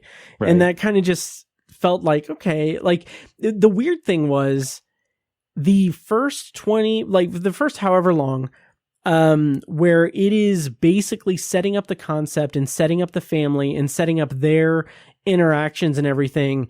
All of that was like, that's where I was like, this is something different. This is something unique. This is something really good. And I thought, like, once it gets into the kind of haunting aspects, or basically when the family becomes aware of the presence being there, like, my interest just like kind of went down quite a bit, because I was like, I wanted more depth to the character, to the family dynamic, and we get that, but it's in service of this haunting story that, like, I was just so intrigued by the concept and by the technique that I didn't need the conventional horror aspects of it, even though it's not necessarily horror. But yeah, so I don't know. Yeah, this is Soderbergh's his second collaboration with David Koepp, who wrote Kimmy a few years ago, which is excellent. I do prefer Kimmy to this movie Presence. He also wrote Black Bag, which I did not talk about, is going to be in March. I think that's some of the disconnect there between. That was a good motion. Sorry. I did. That's for the video watch. Anyway, yes.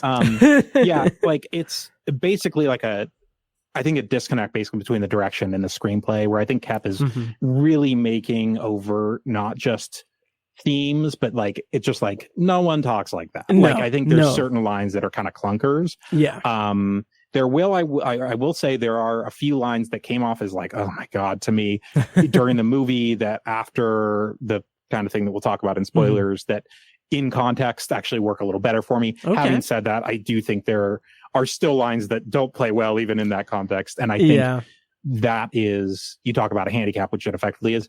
A movie this reminded me of is Here, which is awful. Also, formal experimentation. But I hated that movie. And I mean, part of it with this, I mean, yeah, the camera is stuck in one house in this instance, not just one room. The story, though, I mean, when you can move that camera a lot more, you can tell a much more nuanced story. You can you can just do more there. So it's interesting to watch a filmmaker like Robert Zemeckis, his form of experimentation, and Steven Soderbergh's. It's just sometimes, and it's about experimentation, right? Sometimes it goes really well. Sometimes it goes terribly, which I think in the case of Here, and then sometimes I think it does pretty well, which I think is probably where I'd put Presence. I think it is limited in some ways, but I think it definitely it's definitely worth the shot. I think in Soderbergh's case. So yeah, I agree, and I one of the movies, I haven't seen it in a while from Soderbergh, that came out relatively recently, that is in this kind of same arena in terms of psychological thriller. Unsane, I thought was really interesting. Yeah. And there's some interest, like not similarities, but like it's just interesting to see him in that kind of with that kind of milieu in his pictures. I think his pictures. I think that was the first one that he shot on an iPhone. He also shot, I think, High Flying Bird a couple years later. That was a Netflix release, I think, on an iPhone as well. So again, like not just experimenting with like not just with like technology, but also like with technology and like camera work and all sorts of stuff. So this is one, I think I think Presence was technically shot on like some kind of prosumer camera. So it's not an iPhone, but it's not a like necessarily like professional grade. He's just, I mean, you look at something like Full Frontal, which I wouldn't recommend people doing. Not nearly as sexy as it sounds. Early 21st century release, 2001 or 2, which is all shot on like 2001 or 2 camcorders. So it looks real bad. But again, like he's just one of those guys for me that I'm just like, I gotta respect the effort, and that's one that has like an A+ cast. Like if you look at it anyway, nice. He's always doing stuff that's neat like that, and that's what I really like about, and that makes me want to dive more into his filmography, is because he seems like you said, with his like ridiculously thorough lists at the end of each year, like he seems like the type of filmmaker who is in love with the art of making film, and like he is willing to do interesting, weird things with that, not because he wants to be fresh or unique or anything, but it seems like it comes from a place of like, oh, I am like an expert at this craft. I want to push the envelope. I want to push things in interesting ways, not to be like, oh, super special filmmaker, but more like, I want to see what happens. Like, I want to see what happens if I shoot a film on an iPhone. What happens if I use like a camcorder in 2001? Like I really like, I like and respect that about him. Yeah. So yeah, that's like, I don't know what happened with like Neon picking this up. I have nothing against Neon and everything, but like this is not a bombastic film at all. It's not like in your face. It's not, The Monkey or Hell of a Summer. Or, not that all of their films are, but if you're going to market it like these other horror movies, it's just it's not that. It's a good movie, but it's way more of a family. Not a family movie in the sense of feel good or whatever, but it's about these four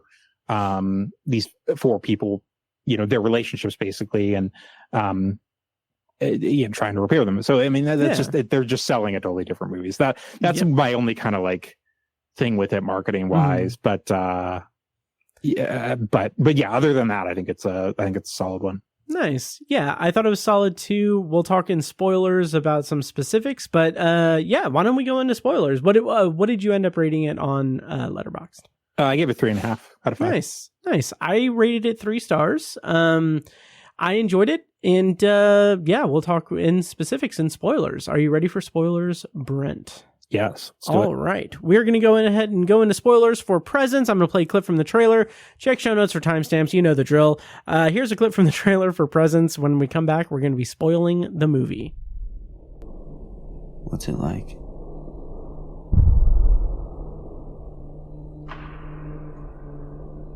What's what like?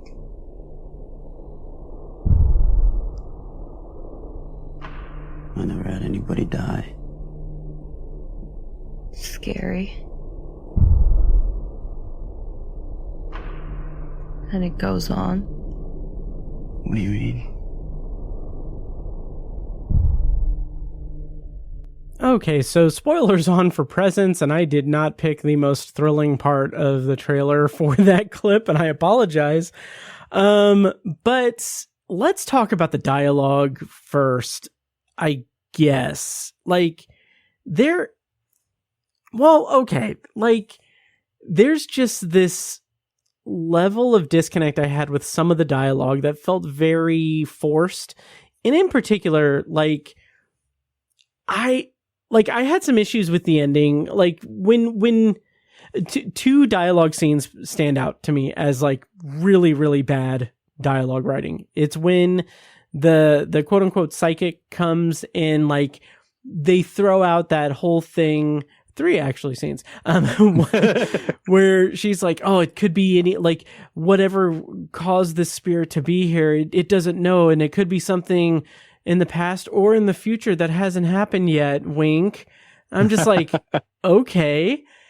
And then when she comes back and says she had a dream about a window that wouldn't open, I'm like, you did not need that in this movie at all. Like, Yeah. that is just setting up the window that both of the guys are going to die from. Like, that would make it would have made it more suspenseful, more surprising. But it's just like laying those breadcrumbs. And then finally, the last line of the movie, like, I feel like Lucy Liu's character seeing her son in the reflection, like, that's a really powerful moment. But she didn't have to say anything. She didn't have to explain to the audience literally what we just watched. Like, he came back to save you. Like, yeah, you got it. Yeah. Like, it just kind of undercut the emotion of that scene. I don't know. I had some really big issues with the dialogue in this movie. Okay, so here's where I'm gonna throw myself out there and take from Stevie and experiment here a little bit. Okay. So by the end of it, by that last shot, did you take and understand that the entity the entire time was Tyler? Yes. Okay. Yes. So I didn't. Oh, interesting. I'm an idiot. So No. what I was kind of thinking was basically because Chloe, the girl, mentions so many times that, oh, it's Nadia. I know it's her, all this stuff. And I guess I'm an idiot because I was just like, I guess she's right. Like, she would know, right? And that's kind of where we're talking about, like, there's no law that says who it is. Right. Like, you're kind of just taking the characters at what it is. And I basically figured at some point when he like wakes Tyler up that somehow it switched to him or something. Oh, so okay. That's why so I was kind of like, oh, okay. So what we have here is this house is like, it's a haunted house, but it's like pulling in these spirits. So it's Nadia for this point. Blah, blah, blah. And then, so Sam helped me out a little bit and he's like, no, it's Tyler the whole time. It's just that, of course, he hasn't died yet in the movie, but is like, so the reason that helped me a little bit is because some of the scenes, and these are the ones I think that did help me a little more in context, where the dad is saying stuff like, there's a really good person inside of you. I'd love to see him someday. Or, if you don't repair this relationship with your sister now, it's going to take a really long time. Mm-hmm. And so I think maybe in the theater, if I had been like, oh, but like, I think actually even having a little more time to like think back on it, I was like, oh yeah, those lines seem like really like, okay, really budding. Like, no one would really say this, but I'm like, yeah, okay, that works better for me now because this ghost is like, he is having to put a lot more effort into all of this, and he's trying to atone. So that stuff worked better for me in context. The camera sort of like kind of looking away when they're having sex. So yeah, here's the thing. Like the dialogues examples that I gave, like I can't forgive the movie those No, I totally issues. agree. Yeah. It doesn't forgive any of the stuff you just said about the psychic. And yeah. But there is some really interesting stuff in this movie, like that scene where the entity looks away. Like, it's so clever in terms of making us think that the movie is making us think right off the bat that the entity has an attachment to Chloe. And it, like, for the longest time, I was thinking like, okay, well, they're saying it's Nadia. Clearly, no offense, clearly it's not going to be Nadia. See, because they keep referencing that's her. The thing is, like, yeah. I don't know. But like, I guess yeah. But like the way that it is like reacting to things around Chloe, and like it made me think like, oh, it's like this. And maybe it's because I just watched Nosferatu recently 3 times, but it was like, oh, it's like obsessed with Chloe. It's like in love with Chloe. And so like when it looks away, I'm thinking like, oh, it's because like he doesn't want to see like the object of his affection. And like when, like, I think that I believe that happened before the psychic, or maybe after, I don't know. But anyway. Yeah, I don't remember exactly, but yeah. Yeah. But like when the psychic kind of threw away that line about it happening, like it maybe hasn't even happened yet. Like that just telegraphed too much. I was thinking like it's either going to be Chloe or it's going to be Tyler. And I was so prepared for it to be Chloe, and I was going to be so pissed because there's a very, very similar thing that's done in a very high profile adaptation on Netflix that I covered on Patreon last year.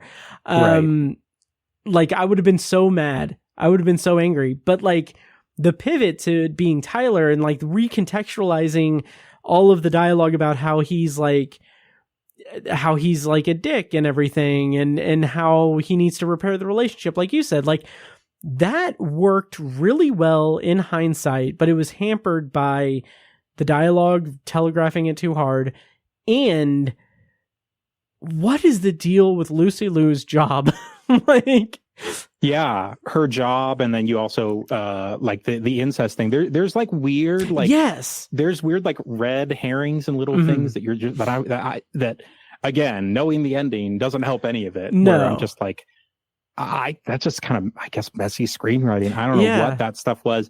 I figured like she was deleting some stuff. I figured that just what she was doing is just illegal or something. And then, but then it'd be one thing if they just sort of left it alone. But then there's like that scene where where Chris is talking with her. Chris Sullivan's very good in this, by the way. Yes, he's great. I haven't seen him very much else, but anyway. Yeah. So where he's like, are we gonna have to move again or something like that? And I'm just like, okay, what is her job? And I should have said this to you with Sam. I was like, what is her job? And then I said, tables? Tables? I can't know how to talk anymore about tables. I don't know. I can't know how to talk anymore about tables. So I was just like, I don't need to know everything about her job. Right. Just like, does she work for the government? Yeah. Is she an assassin? Like, I just took it as something illegal, but I just like, there is definitely weird stuff like where it's kind of frayed on the edges and you're just like, I don't know, just yeah, like having it be introduced to us as she is clearly like she's having a hard time at work. She's clearly doing shady stuff. She's doing something illegal, and like building toward nothing really. But like the recurrence of that, like when here's my rationale for it, and I think that this is what the movie was going for. And I respect if this is the case, but I do think they failed to go for it. But like Chris Sullivan calls like his friend, and he's like, "Hey, I have a friend who is married to Lucy Liu. And like, will my friend be safe if they're legally separated?" And like what I take the movie to be going for is that that whole subplot is unresolved in like the sense of like tables, but it is resolved in the sense that he chose to stay with her and ride out whatever hardship it is. And then whatever like happens after Tyler's death is like keeps them together and everything. But also like you mentioned, the kind of weird pseudo incestuous kind of thing. Like they could have replaced Lucy Liu's like weird, vague, work, illegal stuff with like her being like, more attached to Tyler because she sees more of her in him or something like that. I don't know, because yeah. And the whole thing where she's like, you know, hey, by the way, you know, you're going to learn stuff. You know, I did all of this for you. It's like, the fuck are you talking about, Lucy Liu?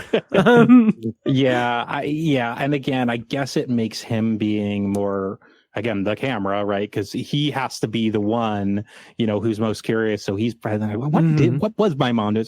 You know, stuff like that. I'm really giving it the benefit of the doubt, I suppose. Yeah. But I think in context, what it did for me is like, he's a pretty shallow character when he's alive in the movie. Yeah. So I think it kind of it gave me a little more like, oh, okay, like there's a little more depth to him. And similar for the character that Wes Mulholland. Wes Mulholland, by the way, I do not know this young man, the most California name of all time. Yes. Like that's literally Wes Mulholland is what a character would be named on the Californian sketch on SNL. It's seriously. Yep. Good performance though. We're in spoilers, right? Yeah. Yeah. So yeah. Him being a really creepy, suffocating serial killer was a nice twist that I can't say I saw that coming. I did not see that coming either. I will say, nothing against him, but like the first sentence of his bio on IMDb: born near the salty shores of San Clemente, California, West Mulholland grew up surfing the iconic waves of Trestles and San Onofre. Where he reoccurred. Yeah. That is so funny. And it's so, you know, I don't want to tangent here too hard, but that's another thing about Soderbergh is he's really funny about casting because like Julia Fox is in one scene of this movie. And like, I knew she was quote unquote in it, but like she looks different every time I see her. Yeah. But like, it's just like, he'll do kind of like stunt casting. Unsane, there is, if we're not in spoilers for Unsane, but there's a famous face that pops up. Yes. That is not nearly the first time that Soderbergh does that. Right. So he'll do really interesting stuff. He'll cast non-professional actors a lot. Sasha Grey, of course, in The Girlfriend Experience at that time was only an adult film. So like he does really interesting things with casting. And with the Wes Mulholland thing, I don't know if they were going for like, almost kind of not stunt casting, but like, oh, you think he's just like a brain dead jock or whatever. And then he ends up being like this really twisted guy. So whether that's stunt casting or not stunt casting, but you know, against type or not, I thought that was so funny. That guy's name was Wes Mulholland. That's amazing. So you'll get that too in his movies where like, you're still like acting's kind of not great here. And like, sometimes these lines aren't so good, but again, like, it's a funny thing to say, like, that's like almost part of the charm to some of his movies for me sometimes. Yeah. I totally it's just get like, that. again, you just know that he's going for it. And I don't, even though, I mean, he edits all these movies and everything, I think he's mainly kind of thinking of the whole, like the big project. So sometimes you'll get these, and I think those are kind of those frayed ends that you're kind of talking about. Like, these plot lines were like, what the hell is this like subplot about the incest thing or like, what's her job? And it's not to say like, oh, all these faults are always charming to me, but I think sometimes I'm just sort of like, yeah, who knows? Yeah, it does. I will say it does lend a sense of realism to it, especially with this concept. Like, we are a passive observer to this family's dynamic, and it's in a concept that's like we are basically we're in the POV of a character that is learning these things too. So like you saying that, like, you know, it's him in the afterlife or in the in-between, like learning about his family, that puts some interesting context to it that I hadn't considered. But the other thing that I kind of want to say that I found really interesting was when you know the whole big scope of the movie by the end of it, like it recontextualizes some things, like him knocking the orange juice over the first time, and like I was like, I could see people saying like, well, why didn't he just do that the next time? Why didn't he just like, he could do that, why couldn't he do that? And like I took that to be like a kind of subtle sort of like, well, because this is how it happened. Like it's a paradoxical thing. Like he can't physically do that. Determinism kind of thing. Yeah. Right. Yeah. This always had to. Yeah. Yeah. Which is something I am a huge fan of in this type of like out there story. Yeah. But yeah. And I wanted to call Ryan or whatever, the Wes Ballone character, O.J. Simpson. Ryan. Yeah. Because he was serial killer and yes. And the O.J. It's always the orange juice with him. Yeah. Yep. But yeah. Yeah, I think again, I don't think this movie is going to find its audience in theaters. Yeah. Just because of the way they marketed it. I can see people being disappointed. And it's a very, not necessarily subtle in terms of like screenwriting, but it's a very, like the editing is very spare, like where it's literally like hard cuts and where it's like quick, not a fade out, but like a cut out, cut in sort of thing. So in some ways it is kind of experimental, but I think the story itself is not. So I think it could find its audience. And yeah, I think it's definitely another solid at bat for Soderbergh, and looking forward to Black Bag in like 6 weeks or whenever that comes out. Yeah, I look forward to diving into something else I haven't seen from him for a companion review. Or should I say a presence review? I don't know. Presence review. Yeah. Well, Aaron Brockovich was a good one. Yeah. Yeah. That's a great one. And I mean, all the oceans. I mean, he's done a million. I mean, like you said, I mean, he's not just like experimentation, but so prolific. Just in terms of how much he's put out. So totally. You can't go wrong with really many of them, and even the ones you can go wrong with, there's something there. There's something interesting there. Sure. So, nice. Well, that is our review of Presence. Once again, I rated it 3 stars. Brent, you rated it 3.5 stars? Yeah, 3.5. Yes. And you have a review up on awakeinthedark.com.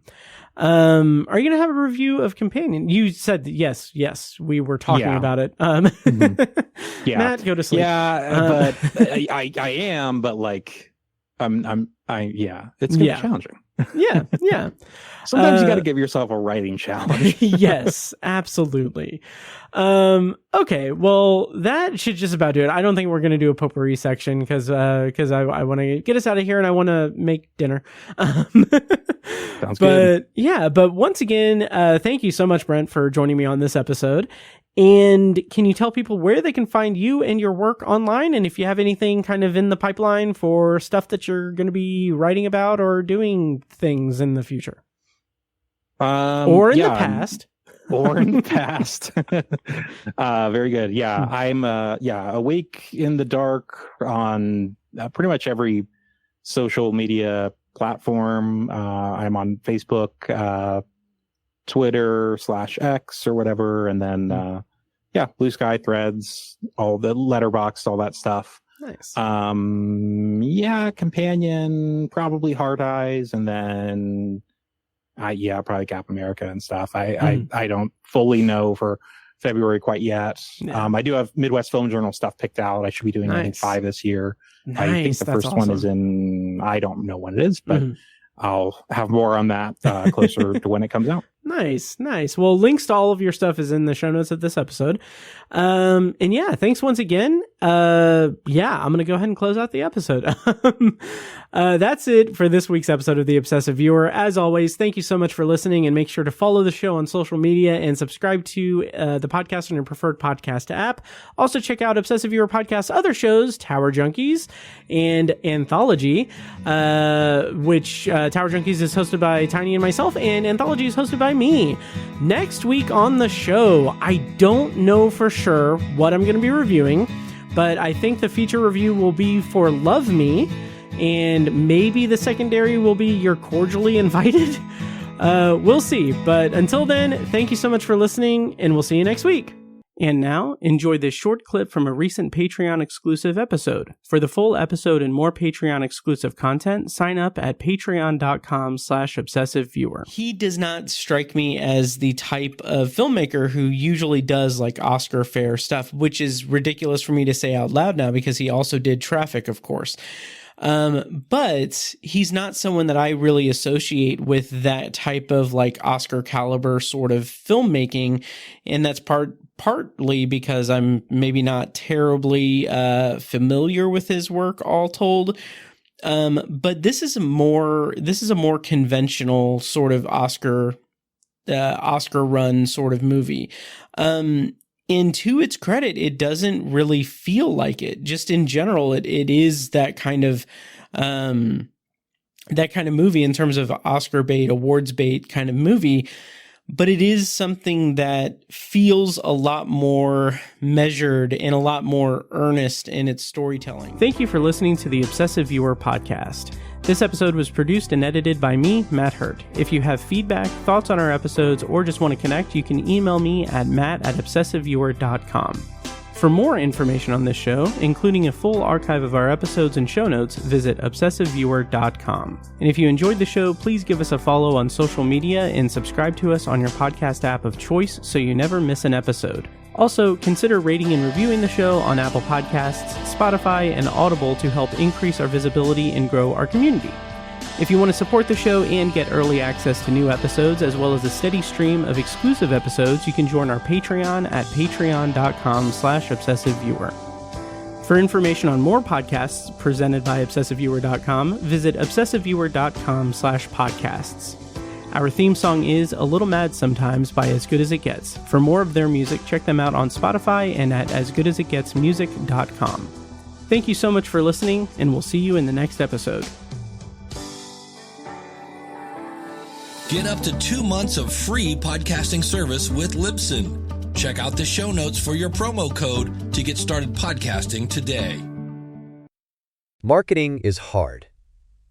But I'll tell you a little secret. It doesn't have to be. Let me point something out.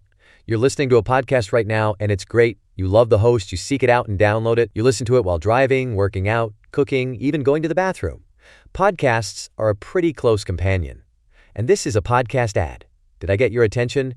You can reach great listeners like yourself with podcast advertising from Libsyn Ads. Choose from hundreds of top podcasts offering host endorsements, or run a pre-produced ad like this one across thousands of shows to reach your target audience and their favorite podcasts with Libsyn Ads. Go to libsynads.com, that's LIBSYN, ads.com today. Beautiful Anonymous changes each week. It defies genres and expectations. For example, our most recent episode, I talked to a woman who survived a murder attempt by her own son. But just the week before that, we just talked the whole time about Star Trek. We've had other recent episodes about sexting in languages that are not your first language, or what it's like to get weight loss surgery. It's unpredictable, it's real, it's honest, it's raw. Get Beautiful Anonymous wherever you listen to podcasts.